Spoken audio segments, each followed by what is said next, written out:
Assalamualaikum warahmatullahi wabarakatuh. Bismillahirrahmanirrahim. Alhamdulillahi rabbil alamin. Wassalatu wassalamu ala asyrafil anbiya wal mursalin. Habibina maulana qurratina uswatina sayyidina Muhammadin wa ala alihi wa sahbihi ajma'in. Subhanaka la ilma lana illa ma 'allamtana innaka antal alimul hakim. Wa la hawla wa la quwwata illa billahil aliyyil azim. Yang kita muliakan saudara pengurusi majlis kita pada malam ini yang baru sebentar tadi memberikan ucapan haluan. Yang kita kasihi seluruh sah kepimpinan ahli jawatan kuasa Masjid Baru Pekan Ajin, para imam, para bilal, hadirin, hadirat, tetamu Allah sekalian, kita ucapkan syukur kepada Allah. Sekali lagi kita diizinkan Allah malam ini di Pekan Ajin, di rumah Allah yang baru lagi indah ini, mengadakan majlis ilmu. Mudah-mudahan diberkati, mudah-mudahan dirahmati. Semoga apa yang kita buat ini terhitung sebagai amal soleh yang akan ditulis dalam buku amal kita, insya-Allah memberi kebaikan bagi hidup kita di dunia dan menjadi modal ataupun harta yang berguna untuk kita bawa beramai-ramai ketika bertemu dengan Allah di yaumul mahsyar nanti, insya-Allah. Jadi untuk ceramah jemputan, saya akan tazkirah dulu lebih kurang setengah jam dan masa selebihnya untuk menjawab soalan. Siapa yang berhajat bertanyakan soalan, boleh tulis sekarang dan sampaikan soalan itu ke hadapan. An Amr bin Hazm radhiyallahu anhu qala Rasulullah sallallahu alaihi wasallam, ma min mu'minin yu'azzi akhahu bi musibatihi illa kasallahu azza wa jalla min hulalil karamah yaumal qiyamah atau kama qala rawahul Baihaqi. Dalam sebuah hadis yang diriwayatkan oleh Amr bin Hazm radhiyallahu anhu, Rasulullah SAW pernah berkata atau bersabda, tidak ada seorang beriman mengucapkan takziah akan saudaranya ketika berlaku musibahnya, melainkan Allah akan pakaikan orang tersebut pakaian kemuliaan daripada syurga pada hari kiamat nanti. Hadis riwayat Imam Baihaqi. Dalam hadis ini ada menceritakan dua perkara utama. Yang pertama ialah musibah, yang kedua takziah. Mudah-mudahan kita diberi kesempatan oleh Allah malam ini untuk faham dua perkara ini. Yang pertamanya musibah. Apa dia musibah? Selalu kita dengar musibah dah, musibah dah. Dan kadang-kadang kita dengar musibat. Asalnya bahasa Arab, musibah. Apa arti musibah? Iaitu ma asabal mu'min minal azab. Perkara yang tidak elok yang menimpa orang beriman. Itu musibah. Sama ada perkara yang tak elok itu kecil ataupun besar. Jadi ini kita membetulkan kesilapan orang Melayu kita yang ramai salah faham. Dia ingat musibah ni mati. Salah tu. Musibah bukan mati. Musibah ini ma asabal mu'min minal azab. Perkara yang orang tak suka, perkara yang tak molek, perkara yang tak bagus menimpa ke atas orang beriman. Sekalipun perkara itu kecil saja. Dalam hadis yang lain, Nabi kata walaupun cocok selumbur, cocok duri kecil, kita nak naik tangga, pegang tangga, aduh, kena sikit selumbur. Tak darah pun, berasa pedih je. Dalam hadis kata musibah. Kenapa? Walaupun benda tu kecil, orang tak suka. Nampak? Maka setiap benda yang orang tak suka, Allah kenakan ke atas orang beriman. Walaupun tercocok duri yang kecil, musibah. Nampak? Hilang kasut, hilang motosikal, musibah. Rumah terbakar, musibah. Anak sakit, musibah. Lembu ditepuh di lori, musibah.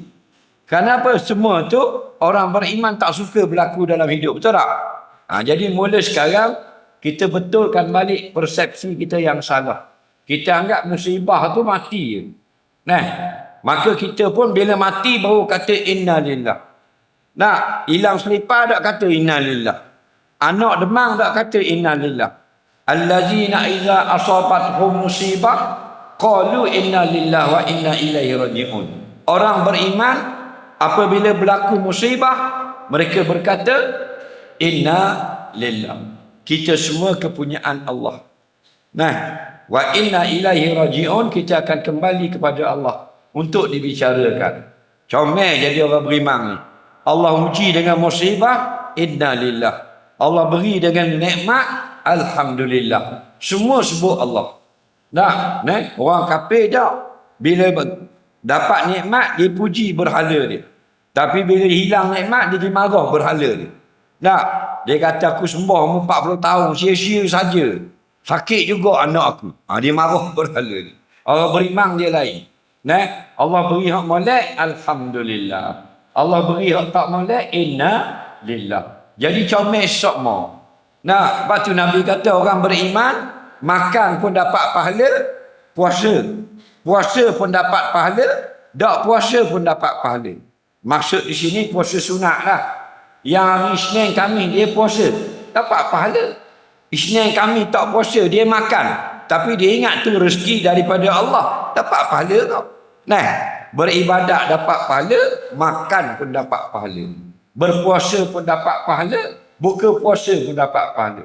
Orang yang puasa dapat pahala sunat, tapi dia pergi rumah orang kenduri, kawan dia kata, Allah kalau budak makan aku sedih. Nah, dia pun buka puasa sunat, makan, meraihkan saudara je, dapat pahala pula. Nah, puasa dapat pahala, buka pun dapat pahala. Itu lebih orang yang mukmin. Orang perempuan haid, perempuan kalau haid batal puasa, keluar darah haid. Nah, tapi pahala tak batal. Yang batal puasa saja. Nah, walaupun sesaat lagi nak buka puasa, datang darah haid, batal puasa perempuan. Pahala tak batal. Hari kiamat nanti, hari-hari yang dia puasa batal sebab haid, ada pahala. Nah, jadi betulkan balik kita banyak silap. Tunggu mati baru inna lillah. Tepuh lori, patah peha, patah tangan, dak kata inna lillah. Siang Allah parah. Mati dah. Inna lillah. Salah kita ni. Nah, Nabi kata cocok duri pun inna lillah. Baik, dalam hadis ini nak cerita bahawasanya musibah ini berlaku ke atas kita sebagai tanda Allah sayang itu. Kenapa dalam hadis yang lain, setiap orang Islam yang Allah beri sakit atau susah, Allah beri pahala. Sebab tu mana-mana ibu bapa yang ada anak yang jahat, faham lagi? Ibu bapa ada anak yang jahat, orang jenis ngisak, orang jenis curi, orang jenis nyusah orang, jenis takak polis semua. Banyak ibu bapa dia boleh pahala. Pahala bila? Jika dia redha dengan ujian Allah. Nampak lagi? Jika dia sabar dengan ujian Allah. Ada orang Allah nak hapus dosa dia dengan dapat anak yang menyusahkan ibu bapa. Maka ibu bapa dia mati nanti kosong daripada dosa. Allah hapus belaka dah. Ada orang Allah beri dapat isteri yang jahat. Muka comel, mulut macam poker. Faham lagi? Popang mulut. Nah, suami nasihat sama. Nasihat itu berpahala. Suami sabar atas kejahatan isteri, dapat pahala. Nah, sebab tu kita kalau sepak batu, kata inna lillah. Nah, kepunyaan Allah kita ni. Kalau aku punya diri aku sendiri, tidak akan sepak batu. Nah, muka kita kepunyaan Allah. Nah, bukan mak kita buat. Tengok dalam sujud sajadah subuh Jumaat. Aku sujudkan wajahku ke bumi yang telah kepada Allah yang menjadikan muka. Allah buat. Bukan mak kita buat. Kalau mak kita buat muka kita takkan jadi gini muka. Faham lagi? Dah jadi. Allah yang buat muka ni. Jadi dia yang punya. Siapa masa dia ambil balik. Okey? Dia ambil balik. Sebab tu kita tengok bini kita malam nikah tu comel tak? Tahu apa nikah? Baru lagi. Dah mula-mula. Apa baru lagi? Lewat. Nikah lewat. Nikah lewat. Ni nikah bila? 8. Ni baru betul ngomong. 83. Ingat tak malam pengantin? Comel. Licin tau. Semalam sama. Lawak. Tak baik dalam masjid ni. Nah, bermakna 40 tahun dah. Al-alamu mutaghayyir. Alam ini dia berubah. Nah, kau lama kau uduh, kau lama kau uduh. Bila kita adapun dunia, kau lama kau lawa. Kau lama kau comel. Nah, tahun 83 tidur ngadak hidung. Semalam ngadak punggung. Apa? Bak kalau tengok muka ngigar. Tak ada pelik. Kenapa? Kita kepunyaan Allah. Kalau kita kepunyaan kita sendiri, dah uduh dah kita. Kau comel sama. Baik. Jadi bila kita tengok kita ditimpa musibah, nombor satu sekali kata innalillah. Berlaku banjir, innalillah. Rumah terbakar, innalillah. Dengar ada orang mati, innalillah. Kita duduk bawah, duduk luar, kata ayah mati dah. Jangan hunggah selalu, innalillah. Faham lagi? Kita kepunyaan Allah. Dia nak ambil ayah kita dulu, dia punya pasal. Nak ambil anak dulu pun dia boleh. Allah ni fa'alul lima yuri, maha bebas berbuat apa yang dia nak buat. Okey? Jangan marah. Orang kafir dia marah. Marah Tuhan dan sebagainya. Nah, jadi dalam hadis ini nak khabar apa yang berlaku yang tidak baik, bersabar. Apa makna sabar? Sabar ni bila berlaku kita ingat ini sudah ditetapkan oleh Allah. Seakidah kita biar betul. Yang kedua, mulut kita tidak marah. Bukan tak marah kepada kejadian, tak marah kepada ketentuan Allah. Bukan tidak bertindak sabar ni, bertindak tetapi hati kita balik kepada Allah. Bukan bila orang colek anak kita depan muka kita, kita tak kerja. Kan? Maksudnya kita terima ini qada dan qadar Allah. Dan ikhtiar kita kejar orang yang colek. Faham? Itu baru betul. Jangan bila orang lagi bini kita bawa dalam bank, dia apa pun tak kejar. Kita sabar. Itu bukan sabar bodoh namanya. Sabar ni hati. Hati kita menerima apa yang telah ditentukan oleh Allah. Begini berlakunya. Dan kita berikhtiar. Kita reda bangun pagi tengok motosikal hilang. Kita reda. Ini ketentuan Allah. Lepas tu kita pergi balai polis buat report. Tak ada masalah. Itu ikhtiar. Kita ni roh dan jasad. Zahir dan batin. Akidah dan fiqh kita ada. Dari segi syariat, kita ikhtiar cari orang yang mencurinya. Dari segi hakikat, kita terima ini ketentuan daripada Allah. Barulah berbeza kita dengan orang bukan Islam. Afaman kana mu'minan kaman kana fasiqa? Adakah sama orang beriman dengan orang kafir? Tidak sama. Orang kafir luarannya saja, dalamannya tak ada. Kita luaran ada, dalaman pun kita ada. Baik. Kadang-kadang kita bila berlaku musibah, kita tak kata innalillah. Kita kata benda yang Tuhan marah. Nampak? Contohnya orang tua-tua setengahnya. Kadang-kadang orang puang. Kalau dia pegang benda panah, periuk panah, dia sepak apa pun dia kata benda. Dia kata benda uduh. Mencarut. Betul tak? Pernah dengar tak? Dosa, apa dia mencarut? Sebab dia latih dari zaman muda dia. Dia tidak jadi zaman tua lalu. Apa yang disebut di zaman tua, apa yang kita latih dari zaman muda. Orang yang zaman muda dia latih dah mendedahkan aurat. Bila dia tua kat gini, Allah tidak tolong jaga dia. Nampak? Tapi kalau kita zaman muda, kita gagak, kita jaga aurat kita, masa tua kita tak larat nak jaga, Allah tolong jaga.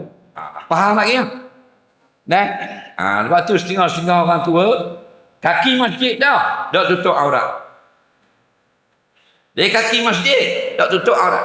Dia mari daripada rumah dia turun motosikal, dia pergi basuh kaki di kolah depan masjid tau. Selok kain. Tubik habis lato-lato. Nak basuh kaki dia, ni selok apa pun ni. Kenapa? Kerana masa muda dia tak jaga aurat dia, masa dia tua Allah suruh ke dia. Mu jagalah, tak jaga. Nah, ada moci-moci balik masjid selok kain. Apa? Takut mucuk. Siapa nampak apa? Bukan haji lah, Bukit Peruh. Nah, balik masjid, bukan balik karaoke. Balik masjid, ni selok kain. Takut mucuk. Tok siok suluh ke belakang dengan mutuk. Faham lagi? Nak, pui, maklum, mongoh. Nak, kerana apa? Kerana maklum dengan mongoh ni, masa muda dia jaga aurat. Masa tua Allah tak tolong jaga. Nah, abang tu daripada sekarang kita jaga aurat. Bila sampai kita tak larat, kita nyanyok dah, kita tua dah, Allah tolong jaga. Betul tak? Tu kena. Abang tu jangan latih sebut benda-benda mencarut.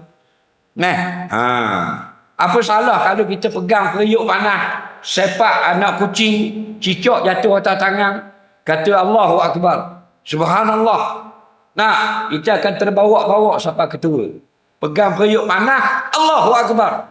Kan comel. Nah, ni dok sebut berik basikal. Nampak? Berik motosikal sebut. Apa dah sebut lain? Sailor ke? Speed udang. Boleh tahan sikit. Sailor boleh tahan. Speed udang. Magak. Exhaust. Dah. Berik semua. Siap dengan kol-koloh dah tu. Faham? Cukup lekat taranum. Nak. Berdosa. Nak. Berdosa. Allah Rabbi. Apa? Asal kita tak ni. Orang mari mengajar tak mari. Hidup tengok drama tu. Drama tu tipu ke. Dah maaf lah orang minat drama. Tipu ke. Habis drama ditulis situ. Drama ini hanya rekaan semata-mata. Tidak ada kena-mengena dengan yang hidup atau yang telah mati. Betul tak? Dah apa kita tengok kau? Sebab tulis bahasa KL. Cuba tulis bahasa Terengganu. Drama ni lebong je. Mu semua bodoh duk tengok. Itu tulis kita tak tengok dah. Lagi.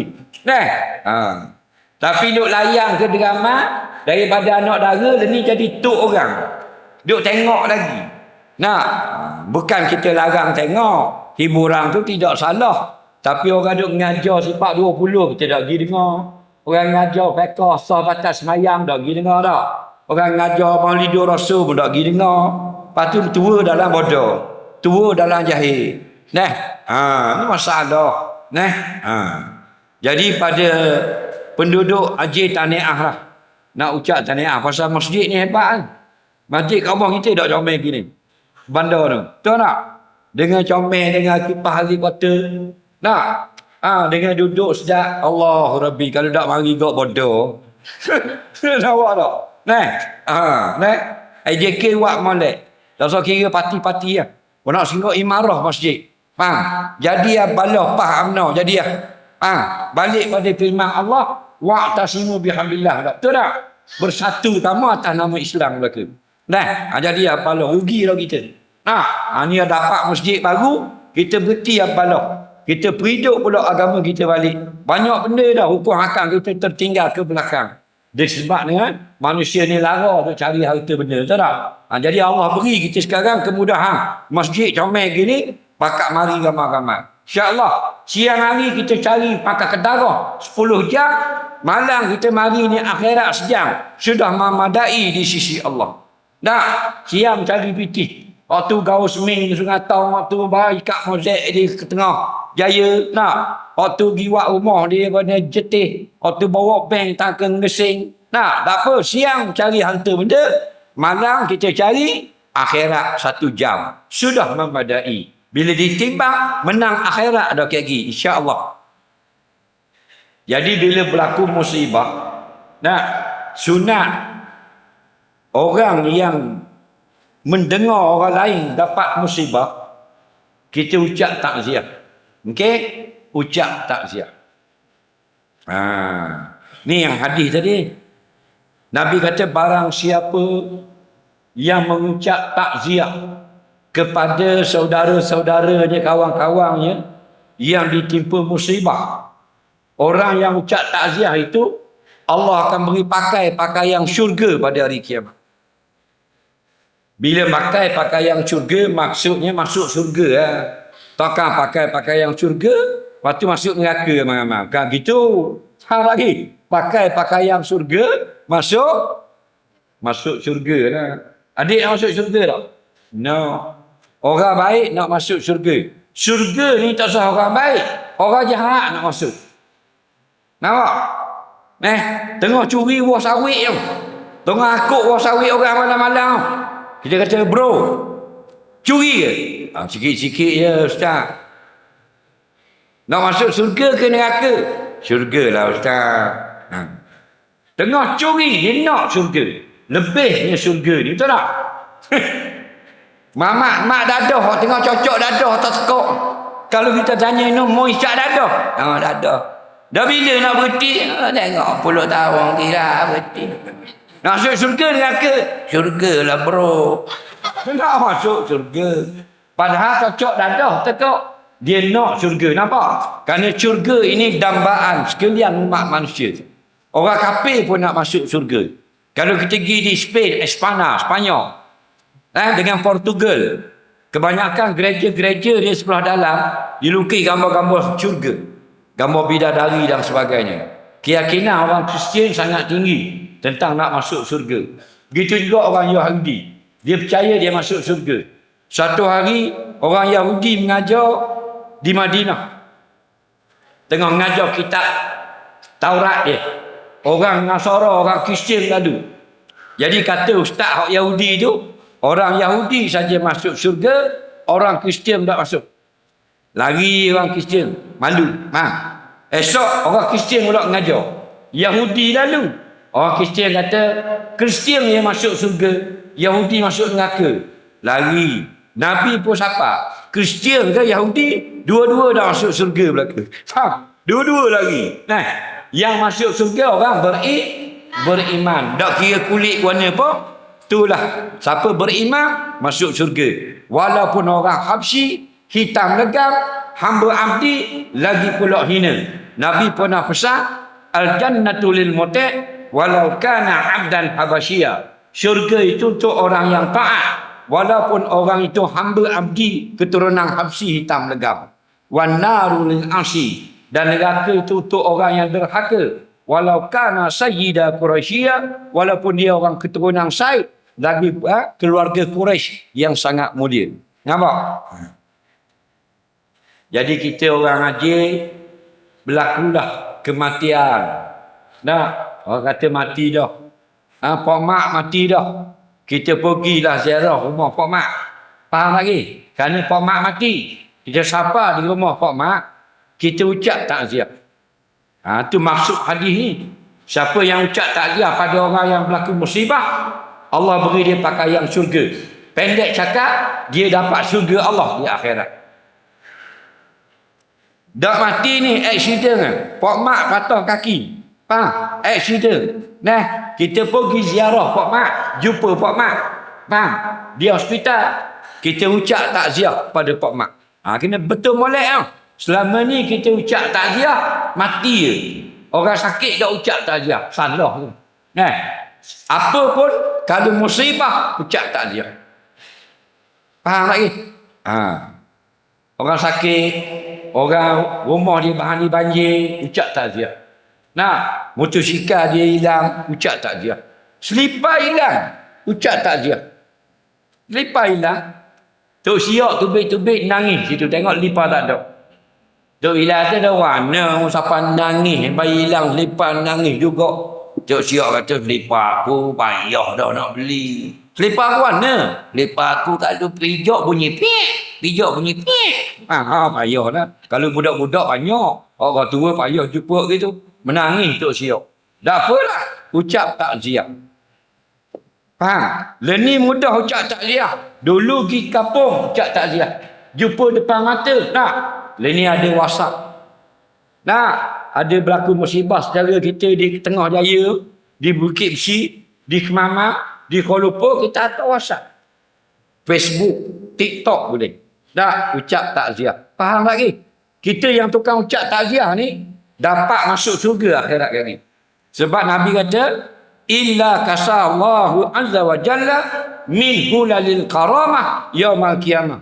Allah akan beri orang yang ucap takziah itu pakaian kemuliaan dari syurga pada hari kiamat nanti. Cuma nak khabar orang haji, bagaimana nak ucap takziah. Selama ni kita salah. Betul-betul lah. Ramai orang salah. Dalil kita tengok dalam Facebook ni. Dia kata, ayah, saudara saya, bapa mertua saya meninggal dunia semalam. Kan dia tulis dalam Facebook. Kawan-kawan dia pun masuk. Takziah, takziah, takziah, takziah. Salah. Tak betul. Bukan begitu takziah. Faham? Takziah ini kita sebut di mulut kita. Ucapan-ucapan yang menyenangkan hati dia. Itu panggil takziah. Faham? Contoh takziah yang terbaik. Ingat ni orang haji. Kalau berlaku musibah, kecederaan, kebakaran atau kematian. Contoh mati lah senang. Kita pergi rumah orang mati, turunlah anak si mati, kita salam dia, Assalamualaikum. Nampak? A'zamallahu ajraka. Kata gitu. A'zamallahu ajraka. Apa makna dia? Semoga Allah memberi pahala yang banyak kepada kamu. Itu baru takziah. Faham? Ni tak takziah. Takziah. Tu bukan takziah. Tu nama dia. Macam Allahu Akbar dengan takbir. Sama tak? Tak sama. Tapi Allahu Akbar tu Tuhan punya nama. Nama dia takbir. Sebab tu kalau kita semayang, kita tak sebut nama Tuhan, tak sah. Kita sebut nama je tak boleh. Faham lagi? Kita semayang, kita tak kata Allahu Akbar, kita takbir saja, tak boleh. Contoh tu imam kata, rapatkan saf, betulkan saf. Tu imam pun takbir. Sah tak? Padahal takbir tu nama dah, Allahu Akbar. Situ masalah takziah tadi. Bila ada kematian, kita hanya kata takziah. Salah. Jangan sebut takziah saja. Faham? Kata gini, a'zamallahu ajraka. Dah ingat orang Arab tak? Dah ingat kata orang Melayu. Melayu ni, semoga Allah balas pahala yang banyak kepada kamu. Atau semoga Allah besarkan pahalamu. Okey?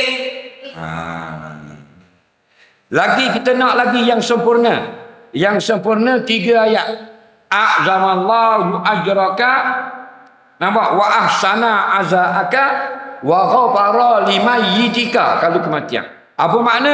Semoga Allah membesarkan pahala kamu. Semoga Allah memberikan ketabahan kepada kamu. Dan semoga Allah ampunkan mayat-mayat kamu ini. Itu yang terbaik. Ingat tak lain kali ya? Tak ingat, kayak gini suruh Tok Imam tulis. Lepas isya sekarang, suruh Tok Imam tulis di kertas. Faham lagi? Boleh Tok Imam tulis di kertas, bagi kepada orang haji. Lain kali ingat, a'zamallahu ajraka, bawa kertas. Esok ada kematian, bawa kertas. A'zamallahu ajraka. Nah, semoga Allah besarkan pahala kamu. Ada gangguan sikit. WBU 1701 SMF 1123 menghalang laluan. Lori nak tubik, nak gesek dengan kereta. Pergi tubik alih. Saya ulang, WBU 1701 SMS 1123. Alih sikit, takut langgar di lori. Tapi jangan balik, masuk semula.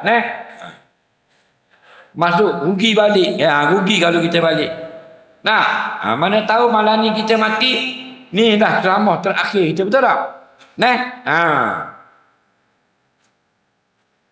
Jadi kata gitu, lainnya kita pergi kat kematian, turun rumah. Nak, Assalamualaikum, Waalaikumsalam. Nak, kita pun kata, a'zamallahu ajraka. Semoga Allah besarkan pahala kamu. Wa ahsana azaaka, Allah bagikan kebaikan dan kamu tabah. Atau kamu bersabar. Nah, kemudian kalau kematian kita tambah wa ghafara limayyitika. Semoga Allah ampunkan gemuluh ayahmu tu. Kalau yang mati tu isteri, semoga Allah ampunkan isteri kamu. Faham? Itulah baru comel. Nah, mana lepas-lepas kita tak tahu dah. Mulai sekarang kita buat yang terbaik. Okey? Yang terima takziah pula sunat kata amin. Orang mari kita a'zamallahu ajraka. Amin ya rabbal alamin. Bak kadang-kadang kita pergi kat rumah orang mati, kita dah ucap takziah, kita send bang. Mati bila? Mati tak di pukul 3 pagi tadi. Semalam boleh ada garik. Garik hidup lagi pada pukul 3 mati. Dia faham tu. Garik dia kata hidup lagi. Memang dah mati pukul 3 pagi. Iwak pasal tak mau. Lain mati pukul 3 pagi, pukul 4 pagi molek lagi. Baru pelik. Garik molek lagi lah. Jadi ingat mulai sekarang, kita dak dang nak pergi Kuala Berang, kita telefon. Tak boleh nak telefon dak akak atau mesej. Semoga Allah Ta'ala memberi pahala yang banyak kepada kamu seisi keluarga atas kematian ini. Atau kalau banjir, dia dengar rumah dia tenggelam, semoga Allah berikan pahala yang banyak kepada kamu sekalian atas musibah banjir ini. Tu panggil ucap takziah. Faham? Maka siapa ucap lagu tu, sama ada ucap di mulut, ucap dengan tulisan, atau ke SMS, guna WhatsApp, atau video live dan sebagainya. Kau anda lah. Banyak kemudahan ni dah. Akasallahu yaumal qiyamah minhu lalil karamah yaumal qiyamah. Allah Ta'ala akan bagi pakai orang itu pakaian daripada syurga pada hari kiamat nanti. Mudah-mudahan kita dapat faham sedikit, kalau tak banyak, daripada hadis yang kita bacakan tadi. Iaitu, barang siapa yang mengucap takziah kepada saudaranya yang terkena musibah, dia dapat syurga Allah di akhirat sana. Wallahu a'lam. Kita ada masa sejam setengah lagi untuk menjawab soalan. Sebelum kita jawab soalan, saya diwakilkan oleh pihak Masjid Pekan Najin melancarkan pungutan derma sumbangan tuan-tuan dan puan-puan untuk tabung pendidikan pasti dan tabung Palestin dan pengurusan masjid. Petugas-petugas akan bangun sekarang untuk memungut derma. Mereka akan menggunakan karung yang tertera seperti ini di hadapan warna kelabu. Mula dari hadapan masjid ke belakang masjid sampai selesai. Sila bergerak dan bertugas sekarang juga. Bagi yang nak memberi sumbangan kepada Masjid Pekan Haji kita dari jauh online, kita ada buat live sekarang. Boleh tengok di Facebook saya. Faham lagi? Facebook saya, cari kuliah Masjid Pekan Haji. Bila gambar saya keluar, akaun bank tu ada di bawah. Dan akaun TNB untuk nak bayar elektrik. Faham lagi? Di mana-mana mu duduk, guna telefon atau 100 atau 1000 kat kandamu. Beri sumbangan derma untuk masjid kita. Gerak dek. Seorang je.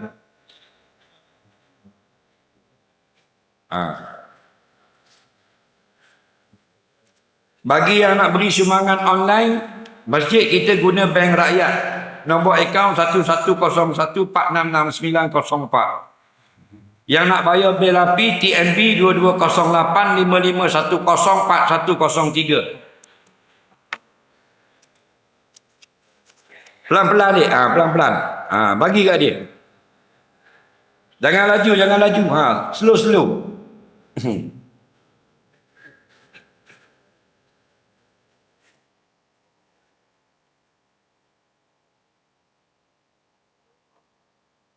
Jangan balik kerana kita ada dua perkara utama yang ditunggu-tunggu.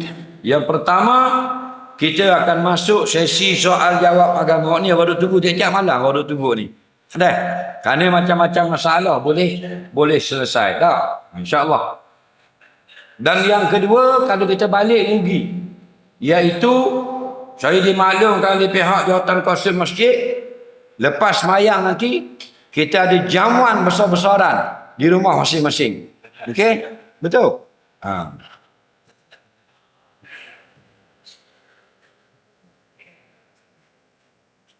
Panas sekejap tak apa.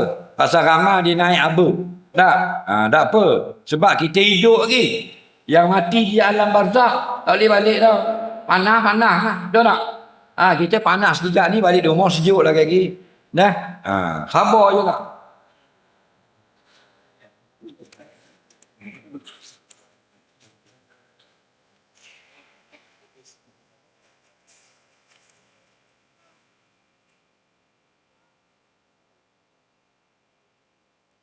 Baik, sambil-sambil kita memberi sumbangan. Beri, panggil budak tu bagi. Kalau dia tak lalu kat kita, panggil. Ni dia tak lalu, Alhamdulillah. Jangan orang bergaduh gitu. Nak? Ni musim Maulidur Rasul ni kita beri sumbangan. Penat orang nak siap masjid comel gini, tak? Kita mari basuh kaki je naik, tak? Bakat-bakat ni. Beri sumbangan sikit-sikit orang. Biar jadi hidup imarah masjid ni.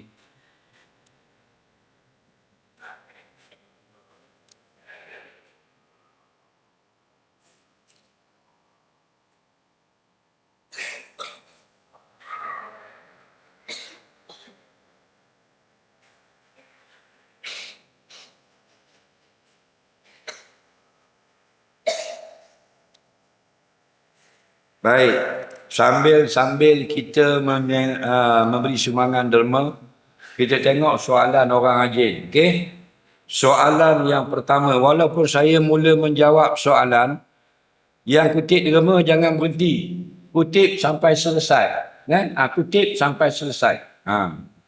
Kau biar ni. Biar ni. Allahu Rabbi. Nanti karung tu awak bagi masjid, jangan awak balik. Nak bilang lagi. Tu dia. Ramai lagi tu. Balik straight kau ni, dek. Balik straight kau ni. Angkat tangan tunjuk duit.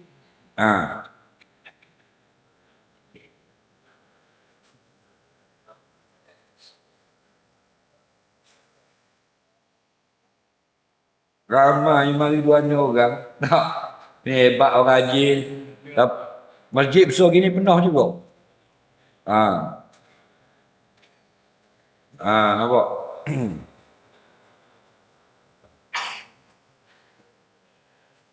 Sebahagian daripada sumbangan ini akan diberi kepada tabung umat Islam di Palestin. Niat kita nak bagi satu pahala, bila kita bagi 10 ganda pun. Baik. Sambil-sambil kita beri derma, kita tengok soalan yang pertama. Baru ni saya singgah sembahyang Jumaat di sebuah masjid. Tok Imam buat pengumuman melarang orang sembahyang solat tahiyat masjid. Kerana orang sedang baca khutbah, tak boleh sembahyang tahiyat masjid. Mohon pencerahan. Baik. Dengar baik-baik. Faham soalan, faham jawapan. Okey? Imam tengah baca khutbah. Okey. Sembahyang Jumaat. Ada orang baru mari, dia sembahyang tahiyat masjid. Faham lagi? Jadi imam tu lepas sembahyang dia marah. Dengar baik-baik. Hukum sembahyang sunnah atau sembahyang wajib ketika khatib sedang baca khutbah Jumaat. Semua sembahyang adalah haram, melainkan sembahyang sunat tahiyat masjid tidak haram. Dengar tu. Ingat sampai mati. Okey? Bila khatib sudah mula baca khutbah, semua haram sembahyang. Maknanya yang haram itu yang dalam masjid. Yang di rumah tak masuk. Di rumah bak lain. Orang nak sembahyang sunat apa tu hal lain. Maksudnya dalam masjid tersebut, bila khatib sudah mula baca khutbah, semua solat wajib dan sunat haram dilakukan, melainkan solat sunat tahiyat masjid sahaja boleh dilakukan. Sesat lagi masalah. Jadi mungkin imam ini tersalah.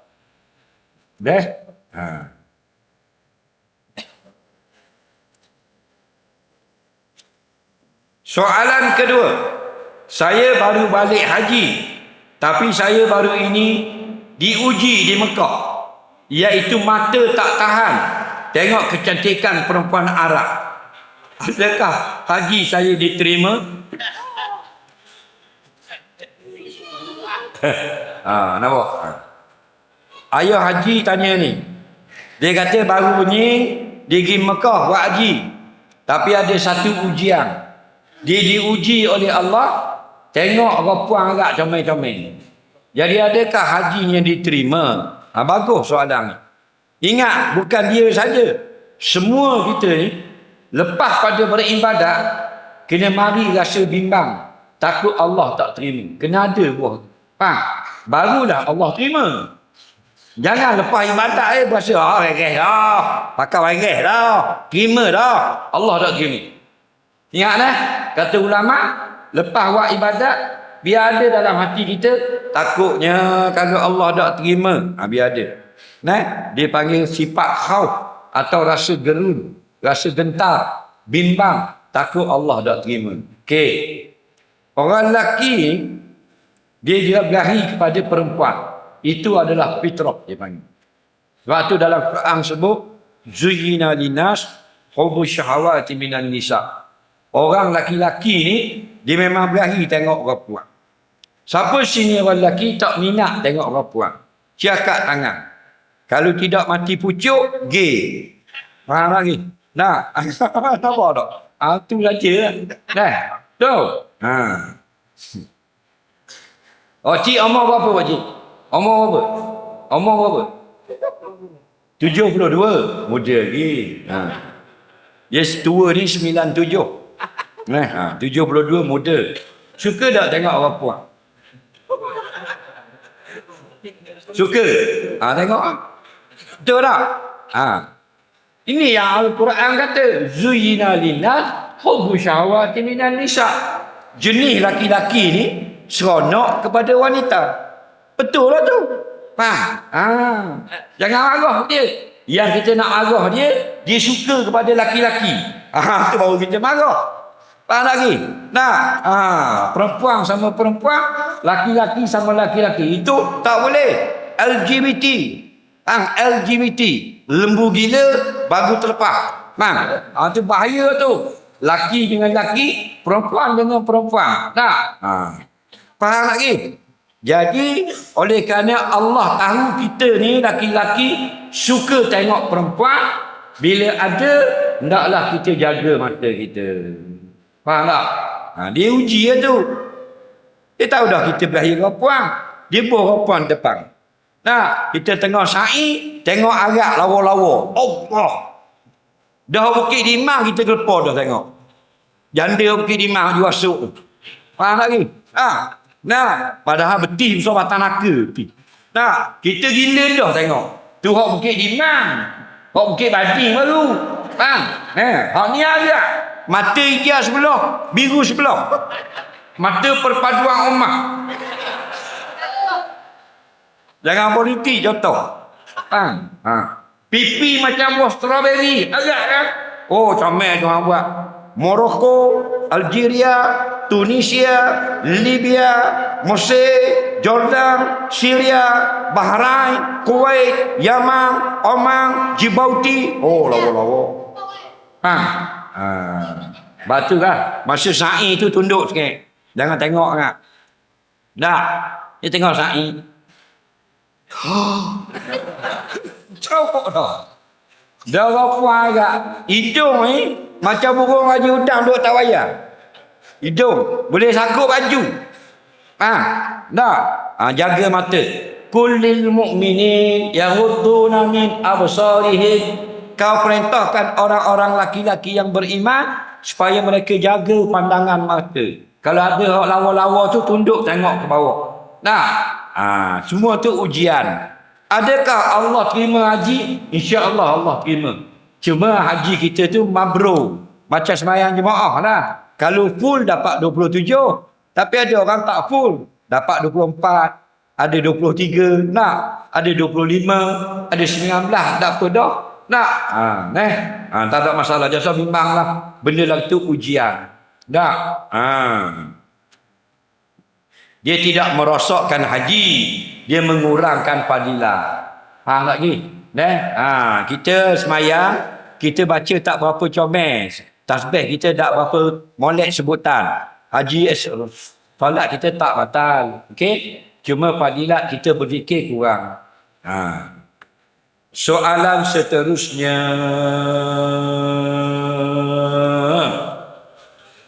Apa hukum masuk tandingan macing? Penganjur sediakan hadiah yang lumayan. Adakah ia judi? Baik. Masuk pertandingan mancing, hati-hati orang rajin. Ada yang halal, ada yang haram. Macam mana yang haram? Saya nak khabar. Gini. Contoh dia kutip yuran. Seorang pemancing kena bayar RM100. 1,000 orang, RM100,000. Betul tak? RM100,000 dia ambil RM30,000 buat hadiah rebutan. Faham? Duit RM30,000 tu ambil dari yuran orang peserta. Dia buat hadiah rebutan. Tempat ketiga RM3,000. Tempat kedua RM2,000. Tempat pertama RM1,000. Contoh. Ke tak betul? Dah dia ambil duit, ada hadiah tu dia buat beli barang-barang, mesin basuh dan sebagainya, betul tak? Tapi ada hadiah wang tunai. Nah, tempat ketiga RM3,000. Tempat kedua RM2,000. Tempat pertama RM1,000. Contoh, mengikut ikan paling besar. Bolehlah buat gitu tak? Contoh. Orang dah aku penganjur. Contoh. Faham lagi? Jadi orang yang bernasib baik, walaupun dia bayar RM100 saja yuran, dia dapat RM3,000. Ambil mana duit RM3,000? Duit tu duit orang yang tak bernasib baik. Betul tak? Itulah judi namanya. Yang lepas-lepas kita sudah masuk istighfar. Mohon ampun kepada Allah. Allah Maha Pengampun. Betul tak? Yang tak judi ni begini. Duit yuran bukan untuk hadiah. Duit yuran ini untuk beli t-shirt, beli topi panas, semua peserta dapat. Bayar ke bandar orang. Contoh bayar sewa patah dan sebagainya. Barulah boleh. Hadiah disediakan oleh pihak yang ketiga. Faham? Baru tidak judi. Okey? Betul balik hak tak betul. Soalan seterusnya. Beza hukum Tok Imam, Tok Bilal dengan Tok Imam, Tok Bilal imbuhan. Dah tugas bahan juga duit. Marah ke Tok Bilal dah. Apa hukumnya? Tapi ada Tok Imam dikira hari dak tugas masuk dalam tabung masjid. Gini. Kita apa kerja pun Tok Bilal ke, buat rumah orang ke, kerja jabat kerajaan ke, ikut bank orang ke, ada dua saja. Satu, kita dibayar mengikut masa. Yang kedua, kita dibayar mengikut kerja. Kalau bayar mengikut kerja, kena buat kerja. Melainkan kerana uzur. Tak boleh kita hari ini diupah untuk azan. Kita tak pergi azan, kita pasang kaset. Faham? Kita duduk rumah, kau turun rumah. Keting kita tekan. Mau. Faham? Dia duduk rumah, main kerem. Ketang. Itu haram hukumnya. Kerana dia tidak melaksanakan tugas yang diupah ke atas diri. Faham? Tapi kalau tugas tu ada giliran, pasal setengah-setengah masjid, dia ramai bila. Ada masjid yang 4 bila. Dia bergilir 2 hari sekali bekerja. Kerja sehari, 2 hari tidak bekerja. Itu mengikut mesyuarat, mengikut keputusan pandangan yang mereka mesyuarahkan. Pokoknya harus. Cuma bila kita sudah dipertanggungjawabkan, kita helak untuk meninggalkan kerja. Situ tak boleh. Faham lagi? Jadi masjid dia tak sama. Keadaan cara pengaturan tugas dia berbeza-beza. Saya tak boleh nak gunakan jawapan untuk semua masjid. Okey? Jadi asalkan kita amanah sudah cukup. Iza tumina khana. Kerana kalau tak amanah Nabi kata munafik. Bila diserah amanah tidak melaksanakan tugas. Soalan seterusnya. Tengah semayang makmum nampak ada kesan darah pada imam. Contoh pacat belakang imam. Adakah solat imam masih sah? Dengar baik-baik. Kalau kita kena gigit pacat atau litah sebelum semayang meleleh daripada buku lali kita, wajib basuh. Sebelum semayang yang meleleh wajib basuh. Pacat kita cabut dah. Dekat dia gigit tu ada darah. Tapi dekat meleleh kita basuh dah. Semayang sah. Faham? Ingat sebelum semayang kita cabut pacat, tempat pacat ada darah luar pada tempat dia gigit, meleleh, kita sudah basuh, dimaafkan darah pada tempat gigit, boleh semayang. Kerana nak tunggu berhenti, habis rohor dulu baru berhenti. Faham lagi? Okey. Dalam semayang dia keluar balik. Tadi kita basuh dah, kita akad takbir Allahu Akbar. Lepas kita masuk rakaat pertama, dia keluar balik darah. Dimaafkan. Faham lagi? Tidak batal. Tidak batal. Kerana ulama kias dengan peristiwa Sayyidina Ali semayang dalam keadaan keluar darah. Ditikam oleh orang munafik. Darah masih keluar, diteruskan solat. Tidak batal. Okey? Bukan sengaja. Faham lagi? Jadi bila dia sah semayang, maka kita yang di belakang pun sah. Faham lagi? Tapi ada fuqaha mengatakan kalau darah itu dimaaf hanyalah untuk orang yang keluar darah tu saja. Dia tak boleh jadi imam, kita yang belakang mufaraqah. Maka terpulang pada kita nak ikut pendapat yang mana. Okey? Kita ada jerawat atas dahi. Kita dah ingat, kita pergi sujud, pecah jerawat, neleh dalam semayang, tak batal semayang. Kerana keluar dalam semayang. Tapi kalau sebelum semayang nampak neleh, wajib basuh. Tak basuh, tak sah semayang. Faham? Soalan seterusnya.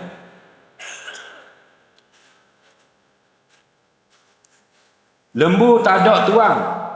4 tahun dah. Tuang tak mari dah. 4-5 tahun. Apakah hukum lembu itu? Lembu tak ada tuang. Okay? Ada seekor ayam duduk main rumah kita. Bukan ayam kita. Dia dah anjing juga ayam. Tapi dia main rumah kita. Tidur rumah kita. Makan rumah kita. Berak rumah kita. Dia tanya dah orang kampung ada. Bukan. Orang kampung ada. Maka dikira binatang liar. Bila binatang liar, kita nak milik boleh, nak semelih pun boleh. Sama dengan lembu.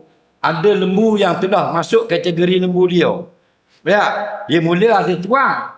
Tak, tuang dia tak cara, duduk main bukit, lama-lama jadi ramai. Tak, berkenyak, ada masuk tak bukit ni, ada tak kapung tu. Tak ada tuang. Sama macam usia hukum. Hukum binatang liar. Okey? Jadi binatang liar, siapa dapat dulu boleh ke dia.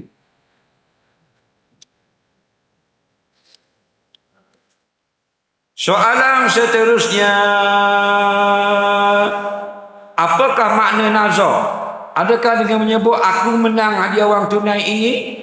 Aku bawa pergi umrah. Dikira nazar? Tak. Dengar baik-baik orang haji. Nazar ni 2 cara nak jadi. Pertama kita sebut nazar. Yang kedua kita sebut wajib kerana Allah. Dengar Yang pertama, aku nazar sembelih seekor lembu. Kalau aku baik dari sakit ni. Maka tu jadi nazar, wajib sembelih lembu kalau baik. Yang kedua, tak sebut nazar. Dia kata gini, kalau aku baik sakit, wajib atasku sembelih seekor lembu. Jadi nazar juga. Faham? Tapi kalau aku nak sembelih seekor lembu, tak jadi nazar. Faham lagi? Aku nak sembelih kambing, tak jadi nazar lagi. Aku nak ajak pergi umrah, tak jadi nazar.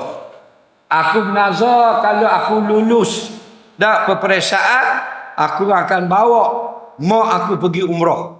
Maka bila luluh nak wajib buat pergi umrah. Sebab dia sudah bernazar. Faham lagi? Faham tak ni? Nampak bengong belaka? Nak tunjuk kat muka faham. Gitu. Nak ni bengong. Nak tak semangat nak tabur. Apa hukum ejek nama bapa? Tak boleh ejek mengejek. Faham? Tapi kalau kita gelar dengan benda yang baik, boleh. Sebab tu Nabi dia pergi rumah Abu Hurairah. Abu Hurairah tengah main anak kucing. Kejut Nabi mari, dia pun dalam lengan baju anak kucing. Dia cakap dengan Nabi, kucing gerak. Duduk, kucing. Nabi kata, kenapa? Nabi tak cakap Terengganu, aku terjemah. Faham? Nabi cakap Arab, mahada. Faham? Kita terjemah lah jadi Terengganu, faham? Kenapa? Anak kucing. Dia segang ke Nabi, dia ingat Nabi marah. Nabi tak marah. Lepas pada peristiwa tu Nabi kata, kamu ni Abal Hurairah. Faham? Bapa anak kucing. Hurairah tu kucing kecil. Kali kucing besar Hirah. Kucing besar anak Hurairah. Faham lagi? Tu wazan fu'ailun. Jadi gelar yang comel ada masalah. Tak. Contohnya kita gelar kawan kita ni orang lawa. Orang lawa, main kejap. Tak apa, pasal kau tak marah. Faham? Jangan gelar hak udung-udung. Faham? Dia smile ni, smile beruk. Jangan kata gitu, marah dia. Tak?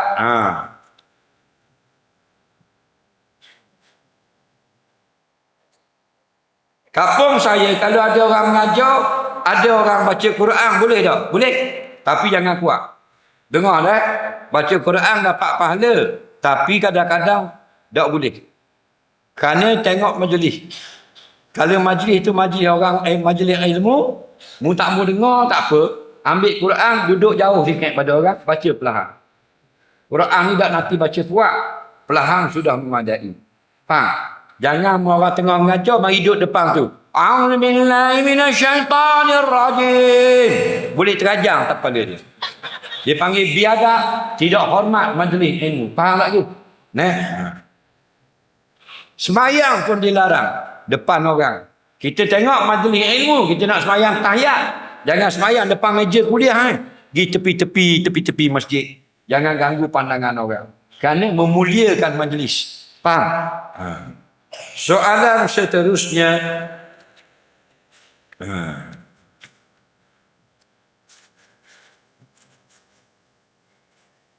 Suami saya suka sangat main burung. Siapa ada egal ke anak bini? Apa hukum saya lepas burung ni? Padang muka mu.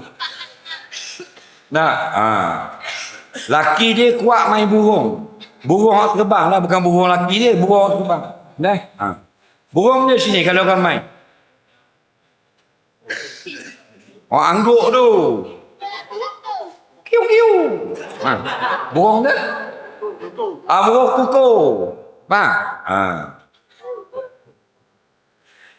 Kalau orang gila burung jangan main. Orang kalau jenis gila burung, dia tengok kompang tak layak. Dia naik motor. Dalam kampung. Ada janda duduk di jalan. Tomek tak tengok. Tak ada hal dia. Anak dara ni tak.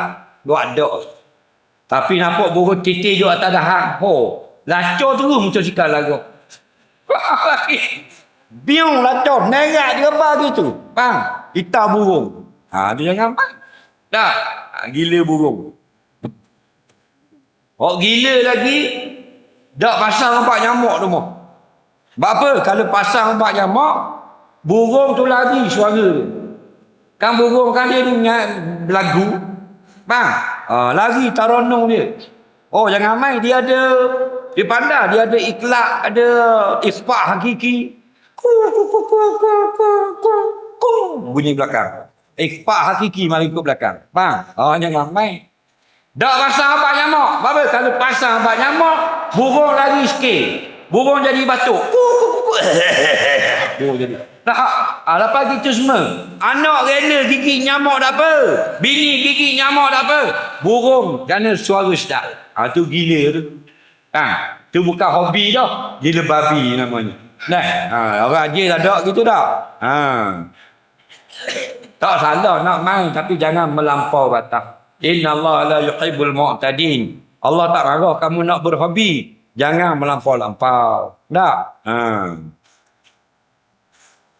Jadi dia panasan. Dok jaga anak bini pun dok erat. Dah bangun pagi anak tidak mandi burung tu. Burung. Sembur burung. Kaki burung ni, lombok kunyit. Kaki bini kerok kaki bini. Kaki burung kilat.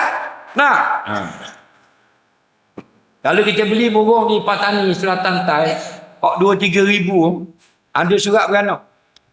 Ada nama. Ada surat beranak. Ada nama. Anwar. Jangan berhenti, contoh. Ada nombor surat beranak. Sebab apa? Kalau hilang burung, boleh report. Main-main. Jangan main lah ni burung. Jadi panasang bini ni, dok erakan anak bini nyegi lepas burung. Sebab lagi. Jadi tengok keadaan lah. Kalau mu lepas tu boleh membawa kebaikan bagi keluarga mu, lepas. Tapi kalau membawa mudarat, jadi mengamuk laki mu yang katok habis anak bini, jangan. Kerana ad-dararu yuzalu. Kemudaratan itu jangan kita terbaik cari. Tengok keadaan. Okey?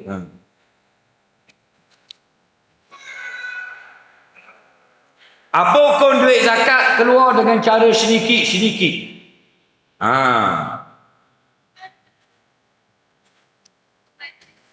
Zakat keluar sikit-sikit. Warna blok tu. Baik. Kita kena zakat. Contoh kita kena zakat RM1,000. Okey? Kita keluar 500 dulu. Bulan depan 500. Boleh? Asalkan tidak melangkah haul. Faham lagi? Jangan melangkah haul. Maksudnya jangan sampai masuk tahun hadapan. Berdosalah kita. Contoh, zakat simpanan. Siapa yang ada wang simpanan RM20,000, dia kena keluar 2.5%. Mana kalau dia simpan tahun 2022, 2023 kena keluar. Keluar hari ni boleh, minggu depan boleh, bulan depan boleh. Jangan sampai masuk 2024. Itu maksudnya. Soalan seterusnya.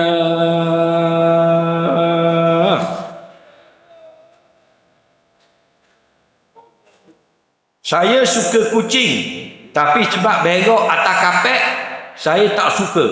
Apakah hukum orang yang buang kucing di masjid? Kemudian guna wang masjid untuk beri makan kucing. Dengar baik-baik. Hukum bela kucing harus.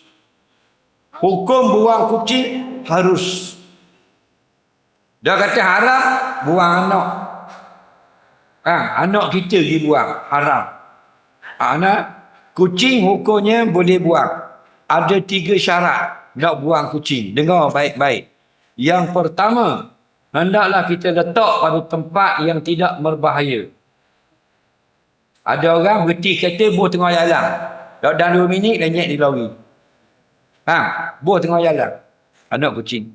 Yang kedua, tempat kita buang kucing itu mudah mencari rezeki. Faham lagi? Yang ketiga, kalau kucing itu anak, tak boleh buang daripada mak dia. Kena dengan mak-mak. 3 syarat. Faham lagi? Itu cara dia. Kemudian boleh tak duit masjid semangat orang ramai beli makanan kucing? Jawabnya tak boleh. Lepas-lepas nak guna kita tak tahu. Kita boleh guna duit masjid semangat orang ramai untuk segala kegunaan yang kebaikannya balik kepada masjid. Baru boleh. Tak, sama ada kita guna wak beli kipas, cat masjid, bayar pi masjid, support kapet baru. Itu semua kegunaan masjid. Atau di luar sana, tapi kegunaan tu untuk masjid. Contoh kita ambil duit masjid RM50,000, buat parking motosikal. Untuk orang mudah mari sembahyang di sini. Dengan sebab ada parking motosikal, habis RM50,000 duit masjid, orang parking untuk sembahyang di sini, harus buat parking motosikal. Kerana apa? Kerana pandangan ulama, semua sumbangan untuk masjid hanya boleh digunakan untuk masjid saja, atau perkara-perkara yang bukan masjid tapi maslahat balik kepada masjid. Faham atau tidak? Soalan seterusnya, saya lupa takbir baca selawat. Saya baca doa dan pada tahiyat akhir, yang keempat baru teringat baca selawat. Sah tak solat jenazah saya? Baik. Orang yang terlupa baca selawat pada takbir yang kedua, dia baca pada tempat yang keempat, ada ulama kata sah lagi. Yang tak sah tak baca langsung. Habis sembahyang Assalamualaikum warahmatullahi, tak ingat baca selawat. Okey? Atau tak ingat doa kepada mayat, tidak sah. Kerana itu adalah rukun sembahyang mayat. Soalan seterusnya. Sikit lagi dah. Siapa nak tanya mulut lisan pun boleh sekejap lagi. Pindah tempat sembahyang jamak. Kaum wanita buat cukur kepala bayi. Qomat setiap kali jamak berimam. Sembahyang jamak sunat qomat atau harus qomat. Larangan qomat tak ada. Ingat dah, kalau kita sembahyang jamak, dua sembahyang. Sembahyang yang pertama qomat, Allahu Akbar. Habis sembahyang pertama nak sembahyang yang kedua, qomat lagi, boleh, tak ada masalah. Allahu Akbar, dibolehkan. Okey? Yang tak boleh, lepas sembahyang yang pertama, tubik makan nasi dulu. Tak boleh dah sembahyang yang kedua, putus muwalat. Apa hukum orang perempuan buat cukur kepala bayi? Tak ada masalah. Faham? Orang perempuan cukur kepala bayi, boleh. Cukur kepala Tok Imam boleh. Saya kata kepala bayi. Faham? Kat mana yang tak boleh?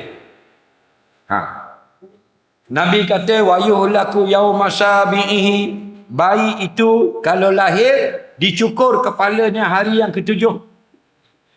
Tak ada hari ketujuh, hari ke-14 ni ulama fiqh kan. Tak ada hari ke-14, hari ke-21. Tambah 7. Faham lagi? Okey? Itu kanak-kanak sunat cukur kepala kerana lahir.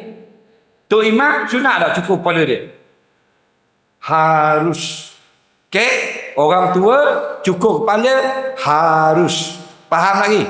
Apa makna harus? Dia nak cukur pun boleh, tak mau cukur pun boleh. Tapi kalau kanak-kanak baru lahir, tak boleh, bukan harus, sunat. Kalau tak cukur tak boleh. Kalau cukur boleh. Itu makna sunat. Okey? Jadi kalau maksud soalan ini, muslimat yang cukur kepala cucu dia, atau kepala anak dia, atau kepala anak jiran-jiran, harus.